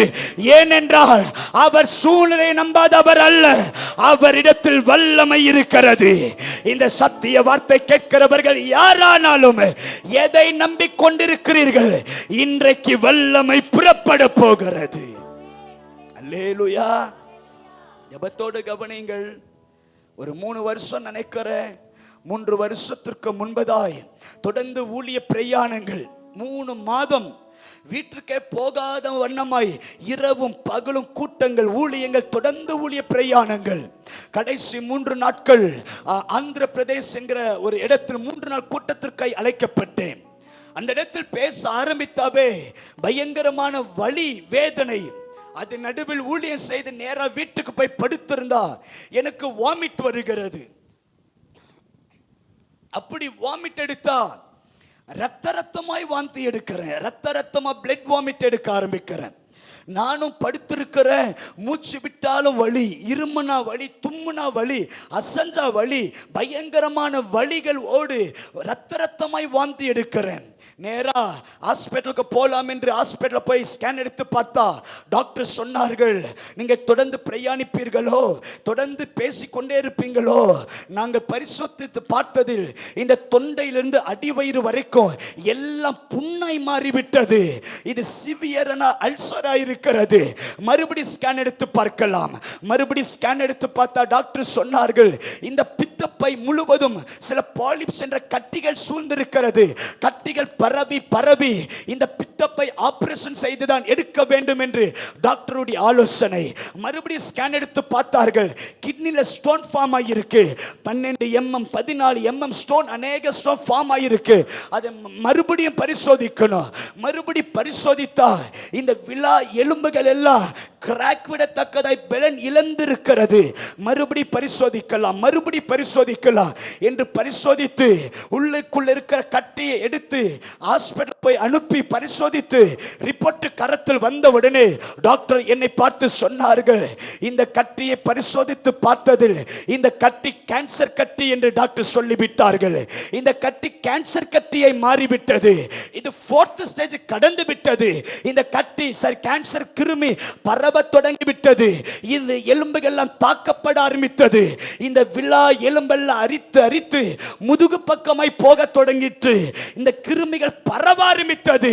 இவர்கள் சொன்னார்கள், நீங்கள் உயிரோடு இருப்பது கடினம்தான், நீங்கள் பலவீனப்பட்டது உண்மை, கேன்சர் வந்தது உண்மை, நீங்கள் உடனடி அட்மிட் ஆக வேண்டும், ஆனால் மரணம் நிச்சயம் என்று எனக்கு ஒரு குறிப்பிட்ட தேதியை சொல்லிவிட்டார்கள். டாக்டர் சொன்னார்கள், இனி சீக்கிரமாய் செத்து விடுவீர்கள் என்ற மரண பயம், உடனே அட்மிட் ஆக வேண்டும் என்று டாக்டர். நேராய் கேலண்டரை போய் பார்த்தேன், அடுத்த 3 நாட்கள் கோயம்புத்தூர்ல ஊழியம். ஆண்டவர்கிட்ட சொல்றேன், ஆண்டவரே எப்படி இருந்தாலும் சாகதான போறேன், எப்படி இருந்தாலும் என் ஜீவன் போகதான போகிறது, அந்த ஜீவன் ஹாஸ்பிட்டல் இருந்து போனா என்ன, அந்த ஜீவன் கர்த்தருக்கு ஊழியம் செய்து ஜீவன் போனா என்ன என்று எனக்கு ஒரு ஆசை. பலிபீடத்தில் நேராய் ஏறணும், மைக்க பிடிக்கணும், கர்த்தரே தேவன் எனக்காய் இயேசு ரத்தம் சிந்தினார், மனுக்குலத்தை மீட்டவர் இயேசு ஒருவரே, இப்படி சொல்லி என் ஜீவன் போக வேண்டும் என்ற ஆசை எனக்கு. நேரா ட்ரெயின் ஏறின, கோயம்புத்தூர்ல ஊழியம், வெள்ளை கலர் கட்சிஃப் இரும்பி இரும்பி ரெட்டாய் மாறுகிறது, காரணம் ரத்தமாய் வாமிட் வருகிறது, பேச பேச ரத்தங்கள் புறப்படுகிற வருதுனால பேச முடியாது. மாத கணக்காய் இதே வண்ணமாய் ஊழியம், மாத கணக்காய் வழிகளை பொருட்படுத்தாமல் எப்படியாகிலும் தேவ நாமம் மகிமைப்படணும், எப்படியாகிலும் இயேசுவின் நாமம் உயர்த்தப்படணும் வேண்டும் என்று பாரத்தோடு ஊழியம் செய்கிற காலகட்டம் கிட்டத்தட்ட 6 மாதங்கள் கடந்து விட்டது. இதே வலி வேதனையோடு தான் நான் ஊழியம் செய்து கொண்டிருக்கிறேன். கடைசி ஒரு 3 நாட்கள் ஒரு கூட்டத்தின் நடுவில் பிரசங்கித்துக் கொண்டிருக்கிற 3வது நாள் இரவன்றைக்கு பயங்கரமான மகிமை வெளிப்படுகிறது. கூட்டத்தின் நடுவில் ஜெப நேரம் வந்தது. ஆண்டவர் என் கண்களை திறக்கிறார். கண்களை திறந்த உடனே நான் ஒரு தரிசனத்தை பார்க்கிறேன். வெள்ளங்கி தரித்திருக்கிறவர் கூட்டத்தின் நடுவில் உலாவி எல்லார் தலைமலை கை வைக்க தொடங்கினார். வியாதி எல்லாம் மறைய தொடங்கினது. நானும் ஜெபிக்கிற, ஆண்டவரே என் ஜனங்களை சந்திப்பீராக. இப்படி ஜெபிக்க ஜெபிக்க எல்லார் தலைமலை கை வைத்துக் கொண்டிருந்த இயேசு நேராய் என் பக்கமாய் திரும்பி என்னை பார்த்து புன்னகையோடு ஒரு சிரிப்பு சிரிச்சார். அவர் சிரிப்பை பார்த்தா அந்த சிரிப்புல 1000 அர்த்தம் இருக்கு. முதலா அவர் என்னை பார்த்து ஒரு சிரிப்பார் பாருங்க. இன்னைக்கு வரைக்கும் எனக்கு ரொம்ப கஷ்டம் ஆயிடுச்சுன்னா அவர் என்னை பார்த்து சிரிச்சாரு, அதை நினைச்சு பார்த்தா கஷ்டம்லாம் பறந்துடும். அந்த சிரிப்புல 1000 அர்த்தம் இருக்கு. நான் உன் கூட தான் இருக்கிறேன், நான் உன்னை விட மாட்டேன், முடிவு பரிந்து உன்னை நடத்துவேன், இந்த வியாதியெல்லாம் ஏமாத்துறோம், நான் பெரியவர். அந்த சிரிப்புல எவ்வளவோ வார்த்தை அடங்கியிருக்கு. அப்ப அந்த சிரிப்பை பார்த்தோடனே உள்ள சந்தோஷம், ஜெபிக்க முடியல, மைக் ஆஃப் பண்ணி பக்கத்தில் இருக்க ரூமுக்கு நேரா போய் கதவடைத்து ஆண்டவர்ட்ட புலம்புற, பாவியான என் மேல கிருபையா இருந்துரு, என்னையும் தேடி வந்தீங்களே, என்ன பார்த்து சிரிச்சிரு, நீ எல்லளவு பாத்திரம் இல்லையே. அந்த சிரிப்புக்காக, அந்த புன்னகைக்காக ஆண்டவருக்கு பல மணி நேரம் நன்றி சொல்லிட்டே இருக்கும் பொழுதுதான் எனக்கு ஒரு யோசனை வருது. எனக்கு தான் மரண வலி இருக்குமே, இப்ப அந்த வலியே இல்லையே என்கிறதான உணர்வு. எதுக்கு வம்பு, நேரா டாக்டர்கிட்ட போய் விடலாம் என்று கிட்டத்தட்ட 6 மாதம் கழித்து நேரா டாக்டர்கிட்ட போய், டாக்டர் எனக்கு ஒரு ஸ்கேன் எடுக்குங்க டாக்டர் அப்படின்னா, டாக்டர் மேல கீழே பார்த்து சொன்னாரு, ஸ்கேனா, இவ்வளவு நாள் எங்க போன, நீ ஒரு கேன்சர் பேஷண்ட், உனக்கு அல்சர் இருக்குது உண்மை, உனக்கு கேன்சர் இருக்குது உண்மை, கிட்னில ஸ்டோன் இருக்கிறது உண்மை, பாலிப்ஸ் அந்த பித்தப்பை ஆபரேஷன் செய்வது உண்மை, எலும்பெல்லாம் அரிக்க தொடங்கினது உண்மை, இவ்வளவு மாதம் நீ உயிரோடு இருக்கிறது சாத்தியம் இல்லையே, எப்படி உயிரோடு இருக்கிற, உடனே அட்மிட் ஆகு. நான் சொன்ன, டாக்டர் அட்மிட் ஆகுதுக்கு முன்னாடி ஒரே ஒரு முறை என்ன பரிசோதித்து பாருங்க டாக்டர். பரிசோதித்தார்கள், கட்டி எடுத்து பரிசோதித்து பார்த்தா ரிப்போர்ட் வந்தது. டாக்டர் மேலையும் கீழையும் பார்த்து கேட்டார், எனக்கு தெரியாம எந்த டாக்டர் போய் பார்த்த, ஏன் டாக்டர் என்றால், கேன்சர் அறிகுறி இல்லை, பித்தப்பை புதிதாய் மாறிவிட்டது, அல்சர் அடையாளம் தெரியாமல் போயிட்டு, இந்த கிட்னி புதிய கிட்னியை மாறிவிட்டது, இந்த எலும்புகள் புதிய எலும்பாய் மாறிவிட்டது, பிறந்த குழந்தையுடைய அவயங்கள் எப்படி இருக்குமோ எல்லாம் புதியதாய் மாறிவிட்டது. என்ன நடந்தது, என் மீட்பர் உயிரோடு இருக்கிறார், இவர் சூழ்நிலையை நம்ப மாட்டார், இவர் கேள்விப்பட்டதை நம்ப மாட்டார், இவர் பார்ப்பதையும் நம்ப மாட்டார், நொடி பொழுது விடுதலை தருகிறவர். அல்லேலூயா. எத்தனை பேர் என் கூட சேர்ந்து ஆமென் சொல்ல முடியும்? எல்லாரும் ஒரு விசை கண்களை மூடி 2 நிமிடம் எல்லாரும் வாய்களை திறந்து ஸ்தோத்திரம் பண்ணலாம். எல்லாரும் வாய்களை திறந்து அந்த பரலோகத்தின் தேவனை எல்லாரும் ஸ்தோத்திரம் பண்ணலாம். அவர் சூழ்நிலை நம்பாதவர், அவர் கேள்விப்பட்டதை நம்பாதவர், அவர் பார்ப்பதையும் நம்பாதவர்.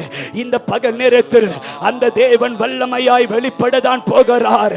அன்பு சகோதரியே, உனக்கு விரோதமாய் எத்தனை சூழ்நிலை பாளையம் இறங்கினாலும் பயப்படாது, உன்னோடு இருக்கிறவர் பெரியவர்.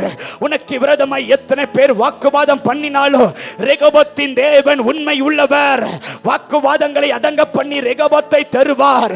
எத்தனை பேர் உனக்கு விரோதமாய் பேசினாலும் கவலைப்படாத, யாபேசு என்ற வார்த்தையை அவர் பொய்யாக்கினவர்.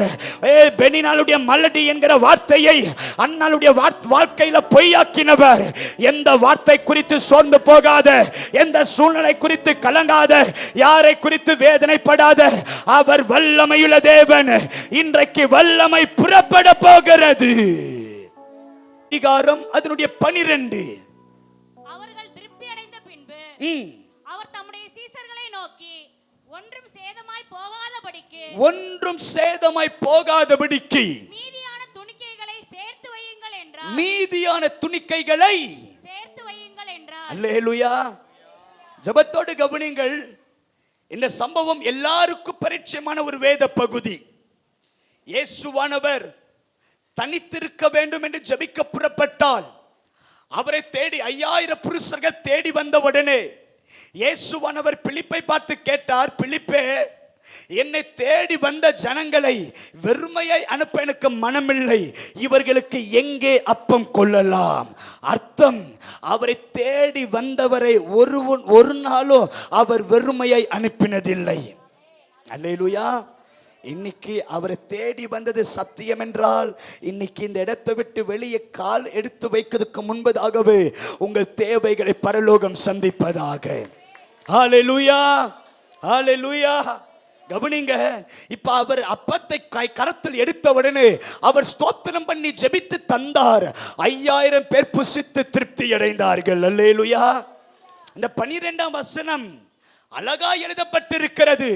அவர்கள் திருப்தி அடைந்த பின்பு இயேசு அவர்களை நோக்கி, ஒன்றும் சேதம் அடையாதபடிக்கு மீதியான துணிக்கைகளை சேர்த்து வையுங்கள். அல்லேலூயா. இந்த வசனத்தில் தேவன் 2 குறிப்பிடுகிறார். ஒன்று, திருப்தி அடைந்தவர்கள். சொல்லுங்க, ஒன்று என்னது? கொஞ்சம் சத்தமா சொல்லுங்க. ஒன்று என்னது? இரண்டாவது மீதியான துணிக்கை. சொல்லுங்க, இரண்டாவது என்னது? சத்தமா சொல்லணும். ஒன்று என்னது? திருப்தி அடைந்தவர்கள். இரண்டாவது என்னது? மீதியான துணிக்கை. ஜெபத்தோடு கவனிங்கள். திருப்தி அடைந்தவனுக்கு துணிக்கை தேவைப்படுமா? திருப்தி இருப்பாங்க பாத்தீங்களா, அவங்களுக்கு துணிக்க தேவைப்படுமா? இல்ல. துணிக்க தேவையற்றது. துணிக்கை மறக்கப்பட்டது. துணிக்கை என்றால் அது பிரயோஜனம் இல்லாதது. துணிக்கை என்றால் அது அற்பமானது. அப்போ திருப்தி அடைந்தவனுக்கு என்ன தேவையில்லை? கவனிங்க. நம்ம ஒரு பிளேட் பிரியாணி சாப்பிட்றோன்னு வச்சுக்கோங்க. பிரியாணி சாப்பிட்ட உடனே கீழே விழுகிற துணிக்கை எடுத்து சாப்பிடுவோமா? இல்ல. ஏன்னா வயிற்றுல என்ன போச்சு? பிரியாணி போனதுனால துணிக்கைக்கு. இப்போ பேக்கரிக்கு போறோம், ஒரு எக் பப்ஸ் வாங்குறோம், 4 பீஸா கட் பண்றாங்க. 4 பீஸா சாப்பிட்ட உடனே அந்த பேப்பர்ல இருக்க துணிக்கை சாப்பிடுவோமா? யாரும் பார்க்கலன்னா சாப்பிட்டுருவோம். யாராவது பார்த்துட்டே இருந்தா என்ன பண்ணுவோம்? தட்டிலே வைப்போம், குப்பையில. அப்போ துணிக்க, திருப்தி அடைந்தவனுக்கு துணிக்க. கவனிங்க, மறுபடியும் சொல்றேன், திருப்தி அடைந்தவனுக்கு துணிக்கை தேவையில்லை. மறுபடியும் சொல்லுங்க, திருப்தி அடைந்தவனுக்கு துணிக்கை தேவையில்லை. ஆமா தானே? இப்ப நான் இப்படி சொல்றேன், நம்மை சுற்றிலும் எல்லாரும் திருப்தி அடைந்தவர்கள். அதன் நடுவில் நாம் மாத்திரம் துணிக்கை போல் இருக்கிறோம். என்ன அர்த்தம்? சொந்த வீடு எல்லாருக்கும் இருக்கும் பொழுது வாடகை வீட்டில் இருக்கிறவனை பார்த்து சொந்த வீட்டில் இருக்கிறவன் நினைப்பா, நான் வாடகை கட்டணும்னு அவசியம் இல்லை. என் வீட்டில் 2 ரூம் இருக்கு, ஒரு ரூம்ல ஏசி இருக்கு, ஒரு ரூம்ல அட்டாச் பாத்ரூம் இருக்கு, நான் என் இஷ்டத்தை போல செய்யலாம். ஆனா வாடகை வீட்டில் இருக்கணும் பார்த்து அவன் சொல்லுவா, உன் பார்வையில் நான் திருப்தி அடைந்தவன், என் பார்வையில் நீ எனக்கு முன்பதாக சாதாரணமான துணிக்கை. அல்லேலூயா. நல்லா சம்பாதிக்க தெரிந்தவன் சம்பாதிக்க தெரியாமல் படித்த படிப்புக்கு ஏற்ற வேலை இல்லாமல் ரிஷ்யூம் எடுத்து எச்ஆர் கரத்துல தரும் பொழுது எச்ஆருடைய உள்ளத்துக்குள்ள தோணும், நான் படித்த படிப்புக்கு ஏற்ற சம்பளம் 50,000-60,000 ரூபாய் சம்பளம் வாங்கும் பொழுது அவனுக்கு படித்த படிப்புக்கு ஏற்ற வேலை இல்லாம இருக்கிறா. அப்ப அவன் நினைக்க தோணும், நான் திருப்தி அடைந்தவன், என் பார்வையில நீ ஒரு சாதாரணமான துணிக்கை. நல்ல படித்த மேன்மையில் அதிகாரத்தில் இருக்கிறவனுக்கு படிக்க தெரியாதவனை பார்த்தா, இல்ல பேங்க்குக்கு போறோம், சல்லான் ஃபில் பண்ணணும், நாம் சல்லான் நமக்கு ஃபில் பண்ண தெரியும், ஆனா யாராவது ஃபில் பண்ணுங்கன்னு நம்ம கையில தரும் பொழுது நம்மையும் மீறி நமக்குள்ள ஒன்று தோணும், எனக்கு நல்ல ஒரு படிப்பு இருக்கு, நான் நல்ல எழுதுகிற திறமை இருக்கு, இது எல்லாம் நான் ஃபில் பண்ண முடியும், ஆனா இவருக்கு எதுவுமே தெரியாது. அப்போ அவனுடைய எண்ணத்துல என்ன தோணும், நான் திருப்தி அடைந்தவன், என் பார்வையில் அவன் சாதாரணமான துணிக்கை. சொல்லுங்க, சாதாரணமான. அப்போ என்ன அர்த்தம்? இருக்கிறவர்கள் எல்லாம் திருப்தி அடைந்தவர்கள், இல்லாதவர்கள் எல்லாம் துணிக்கை. சொல்லுங்க, இல்லாதவர்கள் எல்லாம். கவனிங்க, நம்மை சுற்றிலும் எல்லாரும் இருக்கிறவர்கள் நம்முடைய சொந்தம், நம்முடைய அக்காதா, நம்முடைய சகோதரன் தான். ஆனா அவர்களுக்கு எல்லாமே இருக்கும் பொழுது நாம் சாதாரண இடத்தில் இருந்தா அவர்கள் பார்வையில சொல்வார்கள், நான் திருப்தி அடைந்தவன், என் பார்வையில சாதாரணமான துணிக்கை.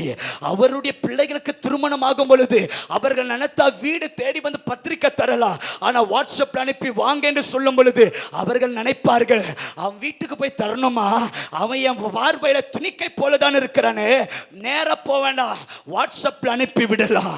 இப்ப அவர்கள் நினைப்பார்கள், எல்லாரும் முன்னாடி போய் போட்டோ எடுக்கலாம் நின்னா அவங்க நினைப்பாங்க, இவன் பக்கத்துல போய் நின்று போட்டோ எடுக்கணுமா, இவன் யாரு, என் பார்வையில சாதாரணமான துணிக்க. அப்ப அவர்கள் நினைக்க தோணும், அவனுக்கு பணம் இருக்கா, அவனுக்கு வீடு இருக்கா, அவனுக்கு செல்வாக்கு இருக்கா, அவன் நல்ல இடத்துல இருக்கிறானா, அவன் நல்ல துணிமணி போடுறானா, அவனுக்கு எவ்வளவு சம்பளம், அவன் வீடு கூரை வீடு, அவன் வீடு ஓட்டு வீடு. அப்போ எல்லாமே இல்லாததை கண்டா திருப்தி அடைந்தவனுடைய பார்வையில் அவன் தோணுவா, இவெல்லாம் சாதாரணமான துணிக்கை, இவன் எனக்கு தேவையில்லை என்று மனிதர்கள் பிரயோஜனப்படுத்தாமல் தூக்கி எறிவார்கள். அவர்கள் தான் சாதாரணமான துணிக்கை எனப்பட்டவர்கள். ஒருவேளை இந்த சத்திய வார்த்தை கேட்கிறவர்கள் யாராகிலும் இன்றைக்கு அமர்ந்திருந்தால், என்னை சுற்றிலும் எல்லாரும் திருப்தி அடைந்தவர்கள், அவர்கள் நடுவில் நாம் மாத்திரம் ஒரு சாதாரண துணிக்கை. அல்லேலூயா. ஜெபத்தோடு கவனியுங்கள். இந்த துணிக்கைக்கு ஒரு அர்த்தம் என்ன தெரியுமா? துணிக்கை என்றால் ஒன்று உடைந்து போனது. சொல்லுங்க, துணிக்கை என்றால் ஒன்று. இரண்டாவது, துணிக்கை என்றால் பிரயோஜனம் இல்லாதது. சொல்லுங்க, பிரயோஜனம். மூன்றாவது துணிக்கை என்றால் முழுமை அடையாமல் சேதம் அடைந்தது. சொல்லுங்க, முழுமை அடையாமல். இப்ப இந்த துணிக்கையை பார்த்து திருப்தி அடைந்தவன் சொல்றான், ஏன் தெரியுமா இது எனக்கு வேண்டாம், ஏன் தெரியுமா காலு கீழே வச்சிருக்கிற, ஏன் தெரியுமா துணிக்கை எனக்கு வேண்டாம். ஒண்ணு, இது உடைந்தது எனக்கு வேண்டாம், பிரயோஜனம் இல்லாதது எனக்கு வேண்டாம், இது குப்பையில போடப்பட்டது எனக்கு வேண்டாம். ஒருவேளை இந்த சத்திய வார்த்தை கேட்கிறவர்கள் உடைக்கப்பட்டவர்கள் யாராக இருக்கிறீங்களா? உன்னால பிரயோஜனம் இல்லை என்ற வார்த்தைகளை கேட்டவர்கள் யாராக இருக்கிறீங்களா? நீ எல்லாம் குப்பைக்கு சமானம் என்கிற வார்த்தை கேட்டவர்கள் இன்றைக்கு யாராகிலும் இருக்கிறீங்களா? இதுதான் துணிக்கையுடைய நிலவரம். திருப்தி அடைந்தவன் துணிக்கை தேவைப்படாது. ஒரு விஷயம், எல்லாரும் கண்களை மூடி, ஒரு விஷயம், எல்லாரும் கண்களை மூடி, எல்லாரும் வாய்களை திறந்து, ஒரே ஒரு நிமிஷம் எல்லாரும் வாய்களை திறந்து ஸ்தோத்திரம் பண்ணலாம். எல்லாரும் ஸ்தோத்திரம் பண்ணலாம். இந்த இந்த இந்த மாசத்துல எல்லாரும் வாய்களை திறந்து உள்ளத்தின் ஆழத்திலிருந்து கர்த்தர் இதுவரைக்கும் நம்மை கொண்டு வந்திருக்கிறார். ஆனால் நிலவர உண்மையை சொல்லலாம். என்னை சுற்றிலும் எல்லாரும் திருப்தி அடைந்தவர்கள், என்னை சுற்றிலும் நல்ல வேலை உடையவர்கள், என்னை சுற்றிலும் நல்ல சம்பாதிக்க தெரிந்தவர்கள், என்னை சுற்றிலும் இருக்கிறவர்களுக்கு நல்ல வேலை. ஆனால் அவர்கள் பார்வையில் நான் ஒரு சாதாரண துணிக்கை போல் இருக்கிறேன் என்று சொல்லுகிறவர்கள் யாராகிலும் இருப்பீர்கள் என்றால் எல்லாரும் ஒரு விசை வாய்களை திறந்து 2 நிமிடம் எல்லாரும் துதிங்க. யார் அமைதலாக இருக்க கூடாது. 2 நிமிடம் எல்லாரும் வாய்களை திறந்து சொல்லலாம். ஆண்டவரே, என் சகோதரனுடைய பார்வையில் நான் துணிக்கை போல் இருக்கிறேன், என் வீட்டுக்கு பக்கத்துடைய பார்வையில் நான் துணிக்கை போல் இருக்கிறேன், என் சபையுடைய பார்வையில் துணிக்கை, என் வீட்டாருடைய பார்வையில் துணிக்கை, என் கணவருடைய பார்வையில் துணிக்கை, என்னுடைய வேலை ஸ்தலத்தில் ஒரு துணிக்கை எல்லாருக்கும் இருக்கிறது. ஆனால் என்னிடத்தில் இல்லாததை கண்டு இந்த உலகம் என்னை புறம்பே தள்ளுகிறது. நீ உடைக்கப்பட்டவள், நீ பிரயோஜனம் இல்லாதவள், நீ ஒரு குப்பை என்று இந்த உலகம் எங்களை தூக்கி எறிகிறது. எனக்கு ஒரு வாழ்வு இல்லையா, எனக்கு ஒரு மேன்மை இல்லையா, என்னை கவனிக்க யாரும் இல்லையா என்று எல்லாரும் வாய்களை திறந்து துணிக்கை போல இருக்கிறவர்கள் யார்? எல்லாரும் எஸ் விடக்கூடாது. எல்லாரும் கண்ணை மூடணும். யாரு கண்ணை திறந்து வேடிக்கை பார்க்கணும் வர கிடையாது. எல்லாரும் வாய்களை திறந்து எல்லாரும் துதி சகோதரி உண்மையை பரலோக தேவனத்தில் சொல்ல தொடங்கலாம். உண்மையை சொல்லலாம். நம்மை சுற்றிலும் எல்லாரும் திருப்தி அடைந்தவன், சுகம் அடைந்தவன், வியாதி உள்ள நம்மை கண்டு நீ ஒரு துணிக்கை என்று சொல்லுகிறான். பணம் இருக்கிறவன் நம்மை கண்டு நீ ஒரு கடன்பட்டவன் என்று சொல்லுகிறான். வீடு இருக்கிறவன் நம்மை கண்டு நீ ஒரு வாடகை பெற்று இருக்கிறவன் என்று சொல்லுகிறா. அர்த்தம், நம்மை நேசிக்க யாரும் இல்லதான, நம்மை புரிந்து கொள்ள யாரும் இல்லதான, நாம் எல்லாருடைய பார்வையில் அற்பமா தானே எண்ணப்படுகிறோம், எல்லாருடைய பார்வையில் குப்பையா தானே எண்ணப்படுகிறோம். நம்மை கனப்படுத்த இந்த உலகத்தில் யாராக இருக்கிறாங்களா? நம்மை நேசிக்க இந்த உலகத்தில் யாராக இருக்கிறாங்களா? நான் சோர்ந்து போன உடனே என் கையை பிடிச்சு தூக்க யாராக இருக்கிறாங்களா? நான் கடன் பட்ட உடனே இந்த கடனை மாற்றுவதற்கு யாருடைய கை நமக்காக வருகிறதா? காரணம், எல்லாருடைய பார்வையில் சாதாரண துணிக்கை. இந்த நல்ல பகல் நேரத்தில் எல்லாரும் வாய்களை திறந்து நான் ஒரு சாதாரணமான துணிக்கை போல் இருக்கிற ஆண்டவரே, எல்லாரும் என்னை அற்பமாய்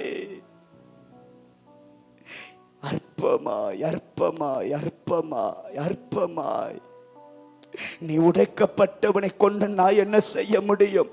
பிரயோஜனம் இல்லாதவர்களை கொண்டு நான் என்ன செய்ய முடியும்? இவர்கள் குப்பை, நான் என்ன செய்ய முடியும்? எனக்கு இவர்கள் வேண்டாம் என்று ஒரு கூட்டம் துணிக்கை என்று புறம்பே தள்ளுகிறது. ஸ்தோத்திரம் பண்ணு சகோதரி, ஸ்தோத்திரம் பண்ணு சகோதரா. எல்லாரும் வேண்டாம் என்று புறம்பே தள்ளி கொண்டிருக்கிற காலகட்டத்தில் இயேசுவானவர் வந்தார். இயேசுவானவர் சொன்னார், ஒன்றும் சேதமடையாதபடிக்கு இந்த துணிக்கையை சேர்த்து வை. அத்தோ, இந்த துணிக்கை எனக்கு வேணும், இந்த துணிக்கை எனக்கு. கைகளை தட்டி கர்த்தரை மகிமைப்படுத்தலாம்.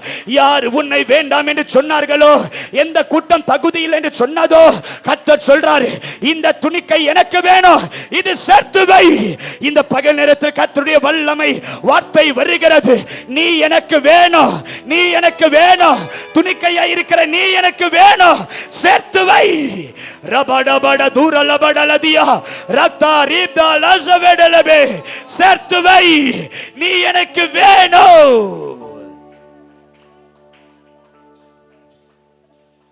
ஹல்லேலூயா. இயேசு கேட்கிறார் திருப்தி அடைவனை பார்த்து, ஏன் இந்த துணிக்கை வேண்டாம் என்றால் அவன் சொல்லுகிறான், இது உடைந்தது எனக்கு வேண்டாம். அப்ப இயேசு சொல்றாரு, உடைந்தது எனக்கு வேணும். ஏன் தெரியுமா? உடைந்ததை மறுபடியும் உருவாக்குகிற கர்த்தர் நான். ஹல்லேலூயா. இவன் கேட்கிற, ஏன் வேண்டாம்? இது பிரயோஜனம் இல்லை, இதை வைத்து நான் என்ன செய்ய போறேன்? எனக்கு வேண்டாம். இயேசு சொல்றாரு, இது எனக்கு வேணும். ஏனென்றால் பிரயோஜனம் இல்லாததை பிரயோஜனப்படுத்துகிறவர், ஞானிகளை வெட்கப்படுத்தும்படி உலகத்தில் பிரயோஜனம் இல்லாததை பிரயோஜனப்படுத்துகிறவர். எனக்கு இது வேண்டும். மூணாவது கேட்கிறார், ஏன் வேண்டாம்? இது குப்பை, எனக்கு வேண்டாம். இயேசு சொல்றார், இது எனக்கு வேணும். ஏன் தெரியுமா? எலியாவை குப்பையிலிருந்து உயர்த்தி ராஜாக்களோடும் பிரபுக்களோடும் அமர பண்ணுகிறவர் நான். ஆகையால் எனக்கு இந்த துணிக்கை வேண்டும் என்று அவர் தம்முடைய கரத்தால் அதை தூக்கி எடுத்தார். அல்லேலூயா. எத்தனை பேரையும் கூட சேர்ந்து ஆமென் சொல்ல முடியும்? நல்ல கைகளை உயர்த்தி தேவனை ஸ்தோத்திரம் பண்ண முடியுமா? இயேசுவின் நாமத்தில் சொல்லுகிற, உடைக்கப்பட்டவர்களானாலும் பிரயோஜனம் இல்லாதவர்கள் ஆனாலும் குப்பைக்கு சமானம் என்று உலகம் சொன்னப்பட்ட இடமானாலும் இந்த பகல் நேரத்தில் கர்த்தருடைய ஆவியானவர் உங்களை கரத்தில் எடுக்க விரும்புகிறார். உன்னை சேர்த்து வைக்க வேண்டும் என்று விரும்புகிறார். அந்த நீதியின் தேவனாகிய கர்த்தர் உங்களை வாழ வைக்க விரும்புகிறார். ஹல்லேலூயா. எல்லாருக்கும் முன்பதாகவும் இந்த துணிக்கையை அவர் வாழ வைத்தார். எத்தனை பேர் ஆமென் சொல்ல முடியும்? எத்தனை பேர் ஆமென் சொல்ல முடியும்? அல்லேலூயா. எனக்கு நேரம் இல்லை, முடிந்துட்டு நினைக்கிறேன். நல்ல ஜெபத்தோடு கவனிங்கள். என்னுடைய பெயர் ஜூடா பென்ஹின். ஆனால் இயேசுவை ஏற்றுக்கொள்ளாததுக்கு முன்பதாக என்னுடைய பெயர் முருகன். என்னுடைய தகப்பனார் தாயார் உடன் பிறந்தவர் இன்றைக்கு வரைக்கும் இயேசுவை ஏற்றுக்கொள்ளாத குடும்பத்தில் தான் இன்றைக்கு வரைக்கும் இருக்கிறார்கள். எங்க தகப்பன் எங்க பாட்டி வீட்டில் இருக்கும்போது எங்க வீடு முழுவதும் புத்துகளா இருக்கும், பாம்புகளா இருக்கும். எங்க அப்பா பிறந்த உடனே தொட்டில சுற்றிலும் பாம்புகள் இருக்கும் என்று எங்கள் தகப்பனுக்கு நாகராஜ் என்று பெயர் வைத்தார். என் தாயார் ஆஞ்சிமா ஆஞ்சநேயர் பக்தர். எங்க அக்கா பேரு லக்ஷ்மி, சின்ன அக்கா பேரு சரஸ்வதி, எங்க அண்ணன் பேர் ஐயப்பன், என்னுடைய பேர் முருகன். எங்கள் குடும்பம் எங்கள் தகப்பனா தாயார் பக்தியில வளர்த்தார்கள். ஒவ்வொரு வருஷமும் நெருப்பில் நடக்கணும், ஒவ்வொரு வருஷமும் அழக குத்தணும், ஒவ்வொரு வருஷமும் செருப்பில்லாமல் மலைகளுக்கு ஏறணும், ஒவ்வொரு வருஷமும் காவடி எடுத்து ஒசூர்ல இருந்து பழனி வரைக்கும் நடந்து கொண்டு போகணும் என்று பக்தியில வைராக்கியமாதாய் எங்கள் பெற்றவர்கள் எங்களை வளர்த்தார்கள். அல்லேலூயா. இப்படி பக்தியில வளர்க்கப்பட்டாலும் நான் ஒசூரா இருக்கனால இண்டஸ்ட்ரியல் எல்லா நண்பர்களோடு பழக்கம். இப்படி பழக்கம் ஏற்பட்டபடியால் கொஞ்சம் கொஞ்சமாய் உலகத்தை சார்ந்திருக்க தொடங்கினேன். கொஞ்சம் கொஞ்சமாய் நண்பர்களோடு செலவடை செய்ய ஆரம்பித்தேன். நண்பர்களோடு பழக தொடங்குற நேரத்தில் கொஞ்சம் கொஞ்சமாய் சிகரெட் பிடிக்க ஆரம்பிச்சேன், கொஞ்சம் கொஞ்சமாய் தண்ணி அடிக்க ஆரம்பித்தேன். இப்படி அதனுடைய ஆழத்திற்குள் போக போக போக நான் தண்ணி அடிக்கிறது ஒரு சுடுகாட்டில் தான். அப்போது ஒரு சுடுகாட்டில் தண்ணி அடி பொழுது ஒரு பிசாசு என் மேல வந்தது. பிசாசு நான் தாக்கப்பட்டேன். இப்படி தாக்கப்பட்ட நேரத்தில் பிசாசு என்னோடு கூட பயணிப்பான், என் கூட முகமுகமாய் பேசுவா. ராத்திரி ஆச்சுனா லைட் ஆஃப் பண்ணா தூங்க போனா என்னை சுற்றிலும் யாரோ இருக்கிறது போல உணர்வு. நான் பார்த்தா ஒரு பாம்பு என்னை சுற்றிலும் படுத்துக்கொண்டு என் கூட முகமுகமாய் படம் எடுத்து பேசும். உன்னை நான் சீக்கிரமாய் கொன்று விடுவேன், உன் ஜீவனை சீக்கிரமாய் எடுத்துருவேன், இந்த உலகத்தில் நீ வாழ முடியாது என்று பிசாசு நேருக்கு நேராய் சொல்லுவா. அவன் சொன்ன பிரதானமான வார்த்தை, உன்னை நான் கொன்று விடுவேன். இந்த வார்த்தை சொல்லி சொல்லி என் இருதயத்தில் மரண பயம், நடந்தா பயம், லைட் ஆஃப் பண்ண பயம், தனிமையா இருந்தா பயம், விடுவிக்கார் யாரும் இல்லாத ஒரு இடம், எவ்வளவு இடங்களுக்கு போனாலும் விடுதலை இல்லாத ஒரு காலகட்டம், மரண பயங்கள் சூழ்ந்து கொண்டிருக்கிற நேரத்தில் இப்ப பிசாசு சொல்லுவா, உன் ஞானத்தை எடுப்பம் பாரு. 10th ஸ்கூல் ஃபர்ஸ்ட் வாங்கினா 10th 100 மார்க் கூட எடுக்க முடியல, 500க்கு. இப்படி ஞானமெல்லாம் மறக்கப்பட்டது, மருதியாக்கப்பட்ட பிசாசு சொல்லுவா, உன்னை பைத்தியக்காரனாக்குவன் பாரு. பேக மாட்டிட்டு ஸ்கூலுக்கு போவேன், நடு ரோட்ல போவேன், சூரியனை பார்த்தா சூரியன் கிட்ட ஒரு அரை மணி நேரம் பேசுவேன், நிலாவை பார்த்து பேசுவேன், மரத்தை பார்த்து பேசுவேன், செடியை பார்த்து பேசுவேன், செவரை பார்த்து பேசுவேன், என்ன பார்த்து நானே பேசிட்டு இருப்பேன். என்ன பைத்தியக்காரனை போல் ஆக்கி விடுவா. யாரை பார்த்தாலும் பிசாசு நான் பேசிட்டே இருப்பேன், யாருக்கும் தெரியாது. என் கூட மட்டும் பிசாசு பேசிக்கொண்டே இருப்பா, நான் அவன் கூட பேசிக்கொண்டே இருப்பேன். உலகம் பார்க்கும் பொழுது என்னை பைத்தியம் என்று சொன்னது. நான் ஸ்கூல்ல படிக்கும் பொழுது எங்க கிளாஸ் ரூம்ல என் ஜன்னல்ல சார் என் கையை கட்டி விடுவார்கள். அந்த கயிறு கட்டி என் ஜன்னலை கட்டி வைப்பார்கள். ஏனென்றால் திடீர் என்று ஓடுவேன், திடீர் என்று வருவேன், திடீர் என்று அடிப்பேன், கெட்ட வார்த்தை பேசுவேன். இப்படி செய்யறபடியால் என் கிளாஸ் ரூம்ல என்னை கட்டி வைப்பார்கள். ஏனென்றால் இவன் பைத்தியம் பிடித்து விட்டது என்று. எங்களை ஒரு வித்தியாசமான பாதை. இப்படிதான் என் வாழ்க்கை முழுவதும் பயணித்துக் கொண்டிருக்கிற காலகட்டம் இது. அல்லேலூயா. அப்ப பிசாசு முகமுகமா என் கூட பேசுவா, சீக்கிரமா கொன்று விடுவேன். இப்ப எனக்கு மரண பயம் வந்த உடனே இப்ப நான் யோசிக்கிறேன், என்னென்ன இருக்கிறத எல்லாமே செய்யலாம் என்று கொஞ்சம் கொஞ்சமாய் பாவத்தை அனுபவிக்க ஆரம்பிச்சேன். சிகரெட்டு பிடிக்க ஆரம்பிச்சேன், சிகரெட்டுக்கு அடிமையாய் மாறினேன். தண்ணி அடிக்க ஆரம்பிச்சேன், தண்ணிக்கு அடிமையாய் மாறினேன். கஞ்சா பிடிக்க ஆரம்பிச்சேன், கஞ்சாவுக்கு அடிமையாய் மாறினேன். போதை ஊசிகளை போட ஆரம்பிச்சேன், அதற்கு அடிமையாய் மாறினேன். சரீரமெல்லாம் பச்சை குத்த ஆரம்பிச்சேன். இந்த போதைக்காக திருட ஆரம்பிப்பேன், வீட்டில் சிலது எடுக்க ஆரம்பிப்பேன். இப்படி பைத்தியக்காரனை போல எல்லா பாவத்தை சொந்தக்காரனை மாற்றி என்னுடைய தெருக்கல்ல பயணித்தவன் நான். ஒவ்வொரு முறை பயங்கரமான திருடி சிலதை அனுபவிக்க வேண்டும் என்று சில போதை கடுமையாக்குறதுக்கை திருட தொடங்கின. சில இடத்துல போலீஸ் வருவார்கள், அடிப்பார்கள், இழுத்து கொண்டு போவார்கள். இப்படி என் பேரெல்லாம் கெட்டு போன காலகட்டத்தில் தான் என்னுடைய வாழ்க்கை பயணித்து கொண்டிருந்தது. அல்லேலூயா. இப்போ எனக்கு நேரம் இல்லை, நல்ல ஜெபத்தோடு கவனிங்கள். இப்படி பிரயாணித்துக் கொண்டிருக்கிற கால கட்டத்தில் 2012 வருஷம் மே மாதம் 25 ஒரு பெரிய ஸ்கூல் மொட்டை மாடியில் நான் ஏறி நிற்கிற நேரத்தில் என் முன்னாடி எப்பவுமே ஒரு பிசாசு வரவன் பார்த்தீங்களா? அன்றைக்கு அந்த பிசாசு என் முன்னாடி தோன்றி சொன்னான், இதுவே உன்னுடைய கடைசி நாள், உன் ஜீவன் எடுக்கப்படுகிற நேரம் வந்தது என்ற உடனே என் இருதயத்தை யாரோ ஊசில குத்துவது போல வலி, என் இருதயத்தை யாரோ கையால என் ஆட்ட அமுக்கிறது போல வலி, மூச்சு விட முடியாத வலி, வேதனை எனக்கு தெரிந்துட்டு. இன்னொரு 2-3 நிமிஷத்தில் நான் சாக போறேன் எனக்கு தெரிந்துட்டு. அப்போ அந்த பிசாசுடைய தாக்குதலினால என் இருதயத்தை யாரோ பிழிவது போல, ஊசில குத்துவது போல அந்த வேதனை தாங்க முடியாமல் சாக வேண்டும் என்ற விருப்பம் என்னை விசாரிக்க, என்னை விடுதலையாக்க, என்னை சுகமாக்க இந்த உலகத்தில் யாரும் எந்த தெய்வமும் இல்லையா? நெருப்புல நடந்தானே, அழகு குத்துனனே, செருப்பு இல்லாமல் மலைகள் மேலே ஏறினனே, சொந்த கோயில் இருக்கிறதே, பல போனனே, இத்தனை தெய்வத்தை ஆராதித்தோ என்னை விடுதலையாக்க யாரும் இல்லையா என்று மரண பயங்கள் வரும் பொழுது 5th பில்டிங் மேலே ஏறி தற்கொலை செய்ய வேண்டும் என்று வலி வேதனையோடு ஒரு காலை வைத்து தற்கொலை செய்ய குதிக்க போகிற நேரத்தில் எனக்கு முன்னாடி வானம் திறக்கப்படுகிறது. ஒரு வெளிச்சம் எனக்கு முன்பதாய் வருகிறது. ஒரு வெளிச்சத்தின் ஒரு பயங்கர சத்தம், நானே மெய்யான தேவன், உனக்காய் சிலுவையில் சுமந்த இயேசு நானே என்கிற பயங்கர சத்தத்தை கேட்க தொடங்கினேன். அல்லேலூயா. அந்த சத்தத்தை கேட்ட உடனே பின்புறத்தில் விழுந்து ஒரு 3 மணி நேரம் மூச்சு பேச்சு இல்லாம ஒரு காலகட்டம் அந்த சத்தம் என் உள்ளத்தை உடைத்தது. அந்த சத்தம் சாதாரணமானதல்ல, மொத்த உலகத்தையும் உழைக்கிற சத்தம், மொத்த உலகத்தை நடுங்க வைக்கிற சத்தம். அந்த சத்தத்தை கேட்டவுடனே பின்னாடி விழுந்து 3 மணி நேரம் எழ முடியல. கண்ணை திறக்கணும் என்ற ஆசை, கண்ணை திறக்க முடியல. கையை ஊன்றி எழுந்திருக்கணும் ஆசை, எழ முடியல. என்ன பார்த்து நானே சொல்றேன், நீ செத்து போயிட்ட என்று என்ன பார்த்து நானே சொல்றேன். 3 மணி நேரம் கழிச்சு எழுந்திருந்தா மறுபடியும் ஒரு சத்தம், உனக்காக என் ஜீவனை கொடுத்து நான் உன்னை மீட்டெடுத்திருக்கிறேன், எனக்கு நீ தேவை என் ஊழியத்தை செய்ய. அப்ப நான் சொல்றேன், ஆண்டவரே எனக்காக ஜீவன் தந்தது உண்மை என்றால் என் ஜீவன் இருக்கிறவரை கோமக்காக வாழ்ற ஆண்டவரே. இயேசுவை சொந்த ரட்சகராய் ஏற்றுக்கொண்டாச்சு. பாவம் இல்லை, சாபம் இல்லை, பிசாசுல விடுதலையாக்கப்பட்ட பயங்கர சந்தோஷம். ரட்சிக்கப்பட்ட உடனே இப்ப நேரா பைபிள் எடுத்து வீட்டுக்கு போய் அம்மா கிட்ட சொல்ற, அம்மா இயேசுதாமா மெய்யான தேவன்.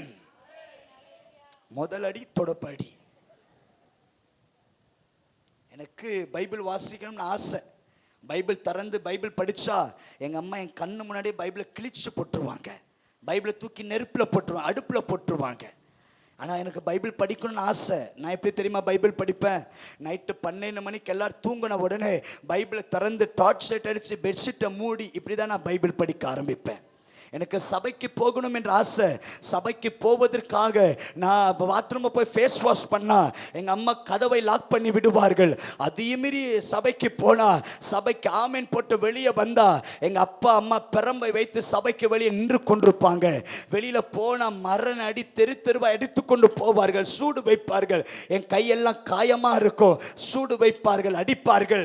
அதே மீறி நான் சபைக்கு போயிட்டு வந்துட்டா அன்னைக்கு நைட்டு ஃபுல்லாக வெளியே தான் நிற்கணும், உள்ளர வர கூடாது, சாப்பாடு கிடையாது. அதே மீறி உள்ளர வந்துட்டா 2 கையை கட்டி ஒரு பாத்திரத்தில் வரமிளகா போட்டு நெருப்பு வைப்பார்கள். அதனுடைய புகை சுவாசித்தால் மூச்சு திணறல் ஏற்படுகிறது நிமித்தமாய் சுவாசிக்க முடியாதபடிக்கு இருமல் வரும். எங்க அம்மா சொல்லுவாங்க, அடுத்த முறை சபைக்கு போன இதே நிலைமை தான். நான் தேவ கிருபையில சொல்லுகிறேன், எத்தனையோ அடி, எத்தனையோ உத, எத்தனையோ சூடு, ஆனால் இதுவரைக்கும் ஒரு ஆராதனை தவற கிடையாது. அல்லேலூயா, அல்லேலூயா. பைபிள் படிக்கணும்னு ஆசை. புதிய ஏற்பாடு சின்ன அந்த பைபிளை கிழிச்சு என் ஸ்கூல் புக்கில் வைத்து கொள்ளுவேனா, புக்கு படிக்கிற மாதிரி நான் பைபிள் படிப்பேன். சபைக்கு பைபிள் எடுத்துக்கொண்டு போகணும்னு ஆசை. பேண்ட்டு நடுவில் சொருகிட்டு அந்த அந்த அந்த சட்டை மூடிட்டு இப்படி தான் பைபிள் எடுத்துகிட்டு போக வேண்டும். ஏன்னா எல்லா இடத்துலையும் அடி உதவுன்றதுனால. இப்படி தான் அம்மா சொன்னாங்க, வருஷம் வருஷம் இப்படி தான் இருக்கிறதுனால அம்மா சொன்னாங்க, ஏசப்ப தான் வேணும்னா எங்கள் கூட யார்கிட்டையும் பேசாத. ஒரு வருஷம் அப்பா அம்மா உடன் பிறந்தவரை கூட பேசல. ஒரே வீடு. அவர்களை என்னை அனாதை போல ட்ரீட் பண்ணார்கள். அடுத்த வருஷம் அம்மா சொன்னாங்க, ஒவ்வொரு வருஷம் நீ மாலை போடுவல்ல, இந்த வருஷம் நீ மாலை போடணும் என்று சொல்லி அழைத்தார்கள். அப்பொழுது எனக்கு 17 வயசு. ஒரு ஷார்ட்ஸ் டிஷர்ட் போட்டிருக்கிறேன். எங்க மாமா சித்தப்பா எல்லாரையும் அழைத்து கொண்டு வந்து மாலை போட வேண்டும் என்று முயற்சித்து மாலையை போடும் பொழுது எனக்கு தெரியும் தானே, என்னை விடுதலையாக்கினவர் இயேசு, எனக்காய் ஜீவனை தந்தவர் இயேசு. தேவனுடைய வைராக்கியத்தின் அடிப்படையில் அந்த மாலை கிழித்து தூக்கி போட்டேன். அப்போ எங்கள் மாமா சித்தப்பா என்ன மரண அடி அடிச்சு எங்கள் அம்மா சொன்னாங்க, நீ இப்படி என்று தெரிஞ்சிருந்தா சின்ன வயசில் கொண்டிருப்பேன். ஒன்று செய், மாலை போட்டால் வீட்டில் இரு, இல்லை வீட்டு விட்டு வெளியே போய் என்று துரத்திட்டார்கள். அப்பொழுது எனக்கு வயசு 17 வயசு. 17 வயசில் ஒரு ஷார்ட்ஸும் ஒரு டிஷர்ட்டும் கிழிஞ்ச நிலைமையில் வீட்டு துரத்தப்பட்ட இடத்தில் ஒசூர் பஸ் ஸ்டாண்டில் போய் நான் முழங்கால் படிட்டு சொல்கிறேன், ஆண்டவரே எங்கள் அப்பா என்னை மறக்கலாம், எங்கள் அம்மா என்னை கைவிடலாம், எனக்கு சொந்தமானவர்களை வேண்டாம் என்று ஒதுக்கி தள்ளலாம். ஆனால் அன்றைக்கு சொன்ன பார்த்தீங்களா ஆண்டவரே, மறுபடியும் சொல்லுகிறேன், என் உயிர் இருக்கிற நாளெல்லாம் உமக்காக ஏதாவது செய்வேன். யார் மறந்தாலும் மறக்காவிட்டாலும் நான் உமக்காக வாழுவேன் ஆண்டவரே. நம்ம நினைக்கிறோம் பெண்களுக்கு பாதுகாப்பு இல்லை. 17 வயது வாலிபனாய் துரத்தப்படுகிற நேரத்தில் பாதுகாப்பு இல்லாமல் தெரு தெருவாய் அலைய ஆரம்பித்தேன். பஸ் ஸ்டாண்டில் படுப்பேன், ரயில்வே ஸ்டேஷனில் பிளாட்ஃபார்மில் அங்கங்கே பாதுகாப்பு இல்லாமல் மரண பயத்தோடு ஒவ்வொரு நாளும் ஒவ்வொரு இரவு கடுக்கிறதுக்கும் மரண பயங்கள். எனக்கு சாப்பிடுவதற்கு சாப்பாடு இல்லை. பிச்சைக்காரர்களுக்கு யாராச்சும் சாப்பாடு தருவாங்க பார்த்தீங்களா? என் நிலைமை கண்ட பிச்சைக்காரர்கள் அவர்கள்ட்ட இருக்கிற ஒரு சாப்பாடு பொட்டலத்தை தான் எனக்கு தருவார்கள். இப்படிதான் வாழ்நாள் பயணங்கள். என்னுடைய படுக்கை மேம்பாலத்து கீழே 4 குச்சியை வைத்து ஒரு சிமெண்ட் பையை கிழிச்சு அது நடுவில் தான் படுத்திருப்பேன். காற்றெடுத்தா பறக்கும், மழை வந்தா பறக்கும், அதுல நடுங்கி படுத்து கொண்டிருப்பேன். எனக்கு கிறிஸ்மஸ் டைம் சபைக்கு போக வேண்டும் என்ற ஆசை. சபைக்கு உள்ளர போனா எல்லாம் புதிய ஆடைகள் நான் பார்க்கிறேன். அப்ப நான் மாத்திரம் சாதாரணமாய் உள்ளர போனா எல்லாரும் உள்ளர போனோடனே வெளியே நிறுத்தி சொன்னாங்க, பிச்சைக்காரனுக்கெல்லாம் உள்ள அலௌடு கிடையாது, என்ன வெளியே துரத்தினார்கள். ரொம்ப நாள் கழிச்சு பிரியாணி சாப்பிட போறேன்ற தட்டை வாங்கினா பிச்சைக்காரனுக்கெல்லாம் சாப்பிட தட்டை வாங்கி எனக்கு ஒரு மிக்சர் பேக்கெட் தந்தார்கள். 52 நாட்கள் எனக்கு சாப்பாடு வெறும் மிக்சர் பேக்கெட். எனக்கு அதிக சாப்பிடணுன்ற ஆசை, பசிக்கும். ஆனா யோசிப்பேன், அதிக சாப்பிட்டா நாளைக்கு இருக்காது என்று காலையில கொஞ்சம், மத்தியானம் கொஞ்சம், ராத்திரி கொஞ்சம், இப்படிதான் என்னுடைய கால 52 நாட்கள் மிக்சரை சாப்பிட்டு தான் என்னுடைய பயணங்கள். என் வேலை என்ன தெரியுமா? காலையில எழுந்த உடனே உடனே ஒசூர் பப்ளிக் டாய்லெட்டை கழுவுனா எனக்கு 200 ரூபாய் தருவார்கள். செப்டிக் டாய்லெட்டை கழுவுனா 100 ரூபாய் தருவார்கள். வீட்டுக்கு இல்லை பாத்ரூம் செப்டிக் டாய்லெட் அந்த புல்லெல்லாம் கொத்தி விட்டு 50-100 ரூபாய் எனக்கு தருவார்கள். இதுதான் என்னுடைய வேலை. ஒரு நாள் 2 நாள் அல்ல, 6 வருஷம் உங்களுக்கு முன்பதாய் ஊழியம் செய்து கொண்டிருக்கிறேனா. 6 வருஷம் பப்ளிக் டாய்லெட்டை கழுவினவனா. அதே பப்ளிக் டாய்லெட்டை கழுவுவேன், அங்கே முகத்தை கழுவுவேன், அங்க பேக் இருக்கும், பேகை மாற்றி நேரா கவர்மெண்ட் ஸ்கூலுக்கு போவேன், நேரா காலேஜுக்கு போவேன். எல்லா வெரைட்டியான சாப்பாடு.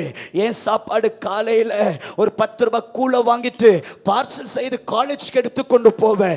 எல்லா வெரைட்டியா சாப்பிடும் பொழுது நான் அந்த கூலை தான் யாருக்கும் தெரியாம மறைத்து மரத்தின் அடியில் அந்த கூலை குடித்து கொண்டிருப்பேன். இப்படி ஒரு நாள் 2 நாள் அல்ல, 6 வருஷம் பப்ளிக் டாய்லெட்டை கழுவ அங்கதான் படுப்பேன், அங்கதான் தூங்குவேன், ஸ்கூலுக்கு காலேஜுக்கு. ஆனா 6 வருஷம் நேரா வனாந்திரத்துக்கு போய் மறைவிடத்தில் போய் முழங்கால் படிட்டாண்டுட்டு சொல்லுவேன், ஆண்டவரே இன்னைக்கு எல்லாரும் என்ன அநாதன்னு சொல்றாங்க, எல்லாரும் என்ன பிச்சைக்காரன்னு சொல்றாங்க, எல்லாரும் பப்ளிக் டாய்லெட்டை கழுவுற ஜனங்கள் என்று சொல்றாங்க. ஆனா எனக்கு ஒரு ஆசை, எனக்காக ஜீவனை தந்து ஒரு நாள் என்னை மீட்டெடுத்தாரு, அவருக்கு ஏதாகிலும் செய்ய மாட்டேனா, ஏதாகிலும் செய்ய வேண்டுமே, ஏதாகிலும் வாழ வேண்டும் என்று எனக்கு இன்னும் ஞாபகம் இருக்கிறது. ஒவ்வொரு நாளும் மலைகளுக்கும் மனாந்திரத்தில் போய் முழங்கால் படிட்டு உள்ளத்தின் ஆழத்திலிருந்து சொல்லுகிற ஒரே ஒரு வார்த்தை, உயிர் வாழும் நாட்களெல்லாம் ஓடி ஓடி உழைத்திடுவே, உயிர் வாழும் நாட்களெல்லாம் ஓடி ஓடி உழைத்திடுவே, அழைத்தீரேவும் சேவைக்கு என்னை அழைத்தீரே உம் சேவைக்கு, அதை நான் மறப்பேனோ, அதை நான்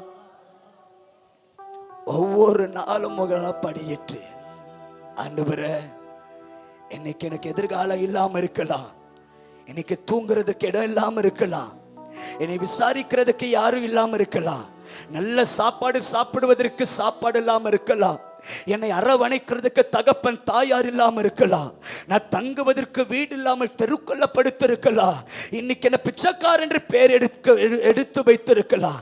ஆனா எனக்காக என் ஜீவனை கொடுத்து என்னை மீட்டெடுத்த ஒருவர், அவருக்கு நான் ஏதாகிலும் பிரயோஜனமா இருக்கணும், அவருக்காக ஏதாகிலும் வாழ்ந்து சாதிக்கணும். ஆண்டவரே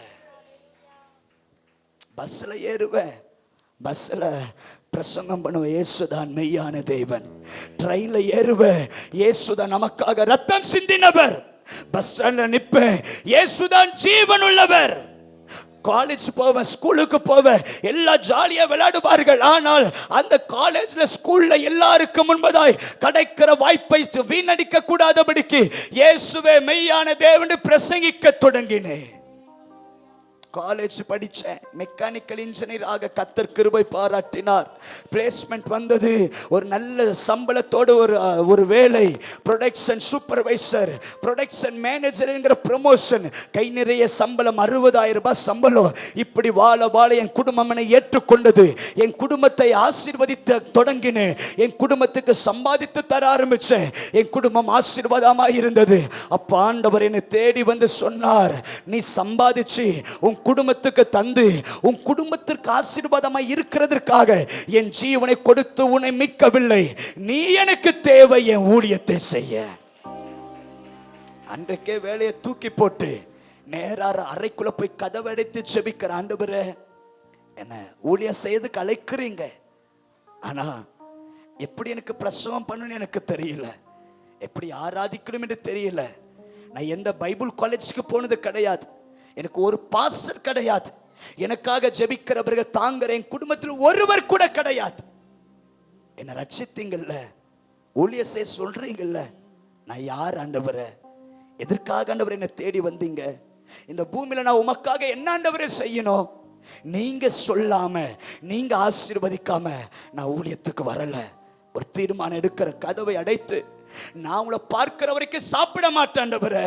நான் உங்களை பார்க்கிற வரைக்கும் யார் கூடிய ஃபோன் பண்ணி அம்மா நல்லா இருக்குன்னு கேட்க மாட்டேன். கதவை திறந்து சூரியன் சந்திரன் ஒருவேளை நட்சத்திரம் காற்று எதையும் நான் பார்க்க மாட்டேன். நான் பார்த்தா உங்களை தான் பார்க்கணும், கேட்டா உங்க சத்தத்தை தான் கேட்கணும். செத்தாலும் சாவேன ஒழிய இந்த அறையை விட்டு போக மாட்டேன். யோசிச்சு பாருங்க, ஒரு அறையில் சாப்பிடாம யாரையும் பார்க்காம போனை தொடாம ஒரு அறையில் எவ்வளோ நேரம் இருக்க முடியும்? எவ்வளோ நேரம் இருக்க முடியும்? ஒரு நாள் இருக்கலாமா? நான் ஒரு நாள் முழுவதும் இரவும் பகலும் சாப்பிடாம அழுது ஜெபிக்கிற ஏசப்பா வருவார், என்னை ஆசீர்வதிப்பார். நான் ரொம்ப காத்திருக்கிற ஏசப்பா வருவன்னு பார்த்தா ஏசப்பா வரல. சொல்ற ஆண்டவரே, ஒரு நாள் ஜெபித்து வரலன்னா 3 நாள் இருப்பேன் ஆண்டவரே. 3 நாள் இரவும் பகலும் உபவாசத்தோடு யாரையும் பார்க்காம சாப்பிடாம 3 நாள் ஜெபிக்கிற ஏசப்பா வருவார். முடிவு சந்தோஷம். 3ஆம் நாள் ஏசப்பா வருவார். பார்க்கிற ஏசப்பா வரல. சொல்றேன், ஏசப்பா 3 நாள் வரலையா? 7 நாள் இருப்பேன் ஆண்டவரே. 7 நாள் இரவும் பகலும் ஜெபம் உபவாசம், யாரையும் பார்க்கல, கண்ணீர் வடிக்கிற ஏசப்பா வருவார் என்று 7ஆம் நாள் காத்திருக்கிற ஏசப்பா வரல. சொல்றேன், 7 நாள் வரலையா? 21 நாள் இருப்பேன். 21 நாள் அள்ளும் பகலும் உபவாசம், ஏசப்பா வருவார்னு பார்க்கிற 21 நாள் ஏசப்பா வரல. சொல்றேன், 40 நாள் இருப்பேன், 50 நாள் இருப்பேன், 60 நாள், 70 நாள், 80 நாள், 90 நாள், 97 நாள் ஒரே அறையில கதவை அடைத்து ஒரே அறையில சாப்பிடாம யாரையும் பார்க்காம அங்க தண்ணீர் மாத்திரம் குடித்து 97 நாள் அழுது பலன் இல்லை. மரண சந்திக்கிற அந்த தருணம் மாதிரி எனக்கு இருக்கிறது. பயங்கர வேதனையோடு சொல்லுகிறேன், நாளைக்கு எப்படி அவர் ஜெபத்தை கேட்கிறவர் என்று என்னால் பிரசங்கிக்க முடியும்? என் வாழ்க்கையிலேயே 97 நாள் ஜெபத்துக்கு பதில் இல்லாம நேரத்தில் நான் எப்படி மைக்க பிடிச்சு இயேசு ஜெபத்தை கேட்பார் என்று எப்படி பிரசங்கிக்க முடியும் என்று வேதனையின் பள்ளத்தாக்கில் அழுது ஜெபிக்கும் பொழுது பூட்டப்பட்ட அறையில வெளிச்சமாய் தேவன் உலாவ தொடங்கினார். அவர் ஜெபத்தை கேட்கிறவர். அவர் 97வது நாளில் அறைக்குள் அழகாய் ஆவியானவர் அழகாய் அந்த வெளிச்சம் உலாவி என்னை பார்த்து கேட்டது, மகனே, நீ விரும்புகிறதை என்னிடத்தில் கேள், நான் உனக்கு தருகிறேன். எனக்கு ஆசை, ஆதி அப்போஸ்தலர்கள் செய்த ஊழியம் செய்யணும், மரித்த பிரேதம் உயிரோடு எழும்பணும், முடவ நடக்கணும், வரங்கள் வல்லமை வேண்டும் என்ற ஆசை. இந்த வார்த்தை சொல்ல, அந்த வெளிச்சத்தை பார்த்து வார்த்தை சொல்ல போனா ஆவியானவர் ஏற்ற நேரத்தில் உதவி செய்கிறவர். அன்னைக்குதான் ஆவியானவர் யார் என்று முழுமையை அறிந்து கொண்ட. வரங்கள் வேணும் என்று சொல்ல போனா என் சத்தத்தை ஆவியான தடை பண்ணி என்கிட்ட சொல்றாரு, வரங்களை கேட்காத ஆத்துமாக்களை கேளு. அப்ப நான் அந்த வெளிச்சத்தை பார்த்து சொல்றேன், ஆண்டவரே, நான் ஒரு நாள் சாவது உண்மை, எனக்கு ஒரு நாள் மரணம் வருவது உண்மை, நான் ஒரு நாள் நியாயாதிபதி பதிக்கு முன்பதாய் நிற்பது உண்மை. அன்னைக்கு வெறும் கையாய் உம்மிடத்தில் வர எனக்கு விருப்பம் இல்லை. நான் சொல்றேன், ஆண்டவரே, எனக்கு பேர் வேணாம், எனக்கு புகழ் வேணாம், எனக்கு பிரஸ்தாபம் வேண்டாம், எனக்கு பெரிய பெரிய பலிப்பிட வேண்டாம், எனக்கு கார் வேணாம், எனக்கு பங்களா வேணாம், எனக்கு பெரிய பெரிய போஸ்ட் வேணாம், எனக்கு அடையாளம் வேணாம், பெரிய ஊழியக்காரர் இந்த பேரெல்லாம் எனக்கு வேண்டாம். நான் சொல்றேன், நான் சாவதற்கு முன்பதாய் அப்பா நான் வெறுமையாய் உம்மிடத்தில் வரக்கூடாது. நீர் எனக்கு கொடுத்த ஊழியத்தின் பிரதிபலனாய் நான் சாவதற்கு முன்பதாய் எனக்கு தேவை 1 கோடி ஆத்துமாக்கள், 1 கோடி ஆத்துமாக்கள். அந்த வெளிச்சத்திலிருந்து ஒரு கை என் தலைமையில தேவரை வைத்து சொன்ன, நான் உன்னை ஆசீர்வதிக்கிறேன், நான் உன்னை புறப்பட வைக்கிறேன், நீ கால் மிதிக்காத தேசம் இருக்காது, உன் நாமத்தை உச்சரிக்காத நாவுகள் இருக்காது, நான் உன்னை பிரயோஜனப்படுத்துவேன் என்று அன்றைக்கு தேவன் பிரயோஜனப்படுத்தினார். இன்றைக்கு திரும்பி பார்க்கிற கர்த்தர் ஒருவரே பிரயோஜனப்படுத்தி கொண்டிருக்கிறார். எந்த சப்போர்ட் இல்லை, எந்த கரமும் தாங்கினது இல்லை. எல்லாரும் எதிர்க்கிற காலகட்டத்தில் என் குடும்பம் சப்போர்ட் பண்ணாத நேரத்திலையும் இதுவரைக்கும் கர்த்தர் கைவிடாமல் கிருபையாய் பாதுகாத்து தேவ திட்டத்தின்படி கர்த்தர் மகிமையாய் நடத்தினார். அல்லேலூயா. நான் சொல்றேங்க, இந்த துணிக்கைக்கு தான், ஆனால் திருப்தி அடைந்தவன் கண்களுக்கு முன்பதாக கர்த்தர் மேன்மைப்படுத்துகிறார். ஆகையதான் உங்களை பார்த்து நான் சொல்லுகிறேன், நீங்கள் துணிக்கை போல இருக்கலாம், மதிக்கப்படாமல் இருக்கலாம், உதைக்கப்பட்டு இருக்கலாம், அற்பமாய் எண்ணப்பட்டிருக்கலாம், ஆனால் கர்த்தருக்கு தேவை என்று இந்த துணிக்கை தூக்க ஆரம்பித்து விட்டார். வேதம் உரைக்கிறது, அந்த துணிக்கை 12 கூடையில வைத்தார்கள். கூடை என்பது கீழே வைக்கிறது அல்ல, கூடை என்பது தலைக்கு மேல வைக்கிறது. கர்த்தர் சொல்வாரு, நான் கையில எடுத்துட்டல்ல, கையில எடுத்த உன்னை கீழே வைக்க மாட்டேன், எல்லாருடைய தலைகளுக்கு மேலதான் வைப்பேன். அல்லேலூயா. அப்போ கர்த்தர் மேன்மைப்படுத்துகிறார். அல்லேலூயா. எல்லாரும் எழுந்திருந்து நம்ம ஜெபிக்க போறோம். எல்லாரும் எழுந்திருந்து ஒரு 2 நிமிடம் எல்லாரும் எழுந்திருந்து வேகமா எல்லாரும் எழுந்திருந்து ஸ்தோத்திரம் பண்ணி ஒரு 2 நிமிடம் நம்ம ஜெபித்து முடிக்க போகிறோம். எல்லாரும் எழுந்திருந்து இயேசுவை ஸ்தோத்திரம் பண்ணலாம், இயேசுவை ஸ்தோத்திரம் பண்ணலாம். எல்லாரும் வாய்களை திறந்து இயேசுவை மகிமைப்படுத்தலாம். 2 நிமிடத்தில் நம்ம ஜெபித்து முடிக்க போகிறோம். இந்த 2 நிமிடத்தில் எப்படி எல்லாம் ஜெபிக்க முடிகிறதோ அப்படி எல்லாம் தேவ பிள்ளைகள் நல்ல வாய்களை திறந்து எல்லாரும் ஏக மனதோடு ஸ்தோத்திரம் பண்ணி, இன்று அவர்கள் கண்களுக்கு முன்பதாய் உன்னை மேன்மைப்படுத்துவேன், நான் உன்னோடு கூட இருக்கிறேன் என்பதை எல்லாரும் அறியத்தக்கதாக மேன்மைப்படுத்துவேன். இந்த வார்த்தை நம்முடைய வாழ்க்கையில் நிறைவேறத்தக்கதாய் எத்தனை பேர் வாய்களை திறந்து ஸ்தோத்திரம் பண்ண முடியும்? இந்த 2 நிமிடம் நம்ம ஜெபித்து முடிக்க போறோம். ஆமேன் போட்ட உடனே அடுத்த நொடி ஜெபிக்க முடியும் என்றால் இந்த வாய்ப்பு கிடையாது. நாளைக்கு ஜெபிக்கலாம் என்றால் வாய்ப்பு கிடையாது. இந்த கூட்டம் நாளைக்கு இருக்காது. இன்னும் 2 நிமிடத்தில் ஜெபிக்க போறோம். 2 நிமிடம் உங்களுக்கும் தேவனுக்கும் ஒரு தொடர்பு உண்டாகட்டும். உங்க ஜெபத்தை பரலோக தேவன் அங்கீகரிக்கட்டும். உங்க கண்ணீரை தேவன் துடைக்கட்டும். துணிக்கை போல் இருக்கிறது அவர் பார்க்கட்டும். மைக்க சத்தம் எதிர்பார்க்க வேண்டாம். இப்போ உங்களுக்கும் தேவனுக்கு இருக்கிற நேரம் இது. நீங்கள் புலம்ப தொடங்கலாம், ஜெபிக்க தொடங்கலாம், அல்ல தொடங்கலாம். இந்த துணிக்கையை தூக்கி எடுக்க தேவ வல்லமை நீங்கள் ஜெபிக்க ஜெபத்தை கண்டு இறங்கி வர போகிறார். எல்லாரும் வாய்களை திறந்து எப்படி எல்லாம் ஜெபிக்க முடிகிறது அப்படி எல்லாம் ஜெபிங்க. வாய்களை திறந்து ஜெபிக்க முடியுமா? ஆவில நிரம்பி ஜெபிக்க முடியுமா? கைகளை தட்டி ஜெபிக்க முடியுமா? எப்படி எல்லாம் ஜெபிக்க முடிகிறது அப்படி எல்லாம் 2 நிமிடம் போதாது சகோதரி, இது போதாது. இந்த வாக்குத்தத்தம் நிறைவேற வேண்டும் என்றால் ஜெபங்கள் அதிகரிக்கப்படட்டும், வார்த்தைகள் அதிகரிக்கப்படட்டும், பாரங்கள் அதிகரிக்கப்படட்டும், கண்ணீர் அதிகரிக்கப்படட்டும். இந்த பகல் நேரத்தில் இந்த வார்த்தை சொன்னவர் வரதான் போகிறார். இந்த வார்த்தை சொன்னவர் சிலரை ஆசீர்வதிக்க தான் போகிறார். விசுவாசிக்கிறவர்கள் நல்ல கைகளை தட்டி எல்லாரும் துதிக்கலாம். ஒரு தெய்வீகத்தின் கரம் இந்த பகல் நேரத்தில் வெளிப்பட துதிங்க. ஒரு மகிமை வெளிப்படுகிறது. விடக்கூடாது. யார் அமைதலா இருக்கக்கூடாது. எல்லாரும் போராடி ஜெபிக்கலாம். போராடி மகிமை வெளியரங்கமாகிற நேரம் இது. வியாதிகள் சுகமாகிற நேரம் இது. கட்டுகள் உடைகிற நேரம் இது. வனாந்தரம் மாறுகிற நேரம் இது. தவிப்பு உடைகிற நேரம் இது. தேவ மகிமை வெளிப்படுகிற நேரம் இதுவே. சுகம் நடக்கிறது. இங்கே ஒருவரை பார்க்கிற இந்த கால்களுக்குள்ள பெரிய எரிச்சலை போலவும், இன்னொருவரை பார்க்கிற ஊரல் சரீரம் முழுவதும் ஏதோ ஊறிக்கொண்டிருக்கிற அனுபவம், அரிப்பு பிக்குது. அந்த வேதனை கர்த்தர் சுகத்தை தருகிற கைகளை தட்டி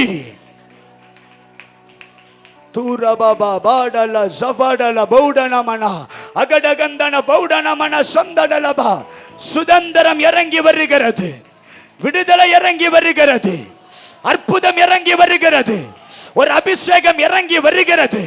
நிந்தித்த உன்னை கர்த்தருடைய கரம் இந்த பகல் நேரத்தில் தூக்கி எடுக்கிறது. அவருடைய காருண்யம் உன்னை பெரியவனாக்கிறது. பெற்றுக்கொள்ள அந்த அக்கினி, பெற்றுக்கொள்ள அந்த அபிஷேகம், பெற்றுக்கொள்ள அந்த கிருபை. Let us fire. ஒரு அக்கினி இந்த இடத்தில் பற்றி பார்வட்டும்.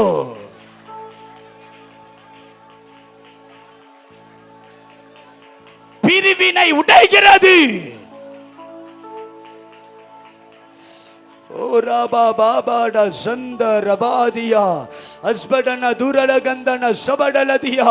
அங்கே தீரா நாத்ரா லசாஃபெட்டே. ஓ, நான் இன்னொருவரை பார்க்கிறேன். இரவெல்லாம் தூங்க முடியாதபடிக்கு சொப்பனங்கள், மிருகத்தின் சொப்பனம், பாம்பு, யானை, நாய் கடிக்கிறது போல சில மிருகத்தின் சொப்பனம், பயப்படுத்துகிறவர்கள். ஓ ராபா, அவர்கள் மாத்திர கைகளை உயர்த்தலாம். எல்லாரும் கண்களை மூடிக்கொண்டிருக்கிற நேரத்தில் இரவெல்லாம் சொப்பன பயம் உண்டாகிறது. கர்த்தருடைய வல்லமை இறங்கட்டும். Jesus Jesus. Yes yes yes yes yes yes. கர்ப்பப்பையில கர்த்தருடைய கை இறங்குகிறதை பார்க்கிறேன். கர்ப்பப்பையில கர்த்தருடைய தொடுதல் இறங்குகிறது.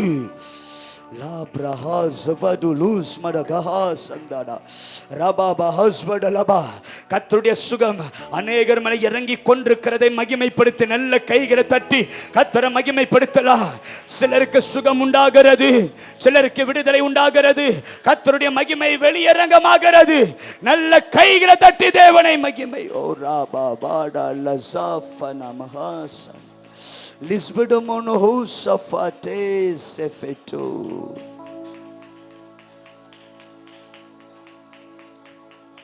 இந்த ஊழியத்தை ஆண்டவர் கையில எடுக்கிறதையும் அது வெளியே கொண்டு போகிறதையும் அது அரராத் என்கிற உச்சியில கர்த்தர் நிறுத்துவதை போல ஒரு தரிசனத்தை நான் பார்க்கிறேன். எல்ஷடாய் ஊழியமே கர்த்தர் கரத்தில் எடுக்கிறார். மனிதன் அல்ல, தேவனே கரத்தில் எடுக்கிறார். கர்த்தரை கரத்தில் எடுக்கிறார். பேலை நகர்ந்து அரராத்தில் நின்றது போல இந்த ஊழியம் நகர்கிறது. ஓ ராமானா சந்தா டலாசஃபட்டோஸ் படலபா. மகிமை மகிமை மகிமை வெளிப்படுகிறதற்காக ஸ்தோத்திரம். லிஸ்மெட்டே ரிபடலபடஹா சஃபட்டுரா தியாஸ்மெட்டலி. எல்லாரும் வாய்களை திறந்து அலைச்சல்கள் அமர பண்ணுகிற காலம் வருகிறது. உனக்கு இளைப்பாறுதல், ஒரு ஸ்தானத்தில் அமருவ, தேவனை மகிமைப்படுத்துவ. கர்த்தருக்கு ஒரு வாக்குத்தத்தத்தை தருகிறார். என்னை காண்பவரே,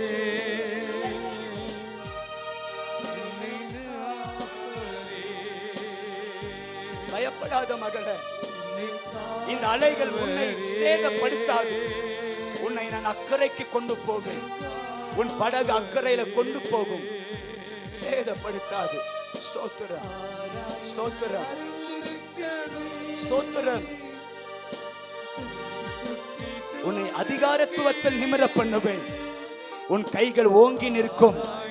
நீ கனித்தருகிற திராட்சை விருட்சமாய் தேசங்களுக்கு பிரயோஜனப்படுத்துவார். நல்ல கையில தட்டி கர்த்தரை மகிமைப்படுத்தலாம். அவர் கொடுத்த சுகத்திற்காய், விடுதலைக்காய், அபிஷேகத்திற்காய், வல்லமைக்காய், வார்த்தைகளுக்காக நல்ல கையில தட்டி கர்த்தரை மகிமைப்படுத்தலாம். அவர் கொடுத்த நல்ல வாக்குக்காக நல்ல கைகளை தட்டலாம். நான் உன்னோடு கூட இருக்கிறேன் என்பதை எல்லா ஜனங்கள் அறியத்தக்கதாக இன்று அவர்கள் கண்களுக்கு முன்பதாய் உன்னை மேன்மைப்படுத்துவே. துணிக்கையே, திருப்தி அடைந்தவனுக்கு முன்பதாய் உன் தலையை நான் உயர்த்துவே. பயப்படாதே, நானே உன் தேவன் என்பதை அகில ஜனத்திற்கு நிரூபிக்கிற காலம் வருகிறது. பரலோக பிதாவே, நீர் கொடுத்திருக்கிற நல்ல நாளுக்காக ஸ்தோத்திரம். இங்க கூடி வந்திருக்கிற ஒவ்வொருவரையும் நாங்கள் மனதார ஆசீர்வதிக்கிறோம். எல்லா வியாதிகள் மறைவதாக, வேதனைகள் மறைவதாக, எல்லா சாத்தானுடைய சதி திட்டங்கள், இருள், மாந்திரிகம், மந்திரவாதம், சூனியம், செய்வினை கட்டுகள் எல்லாம் உடைந்து நிர்மூலமாகட்டும். இவர்கள் இந்த இடத்தை விட்டு வெளியே போவதற்கு முன்பதாய் தேவனால் ஆசீர்வதிக்கப்படுவார்களாக. வந்தவர்கள் வந்த வண்ணமாய் போகாதபடி நிறைவாய் ஆசீர்வதியும். மனதார வாழ்த்தி ஆசீர்வதிக்க இரக்கம் பாராட்டும். இந்த ஊழியத்தை ஆசீர்வதியும். கிருபை பெருகட்டும். நீ சொன்ன வார்த்தையின் வண்ணமாய் இந்த ஊழியத்தை நான் கரத்தில் எடுக்கிறேன். நான் புறப்பட செய்வேன். அரராத் என்கிற மலைகளை கொண்டு வந்து நிறுத்துவேன். இந்த வேலூர் மாவட்டத்திற்கு இது இந்த ஊழியம் அரராத்தின் மலையாய் கர்த்தர் மாற்ற போகிறே.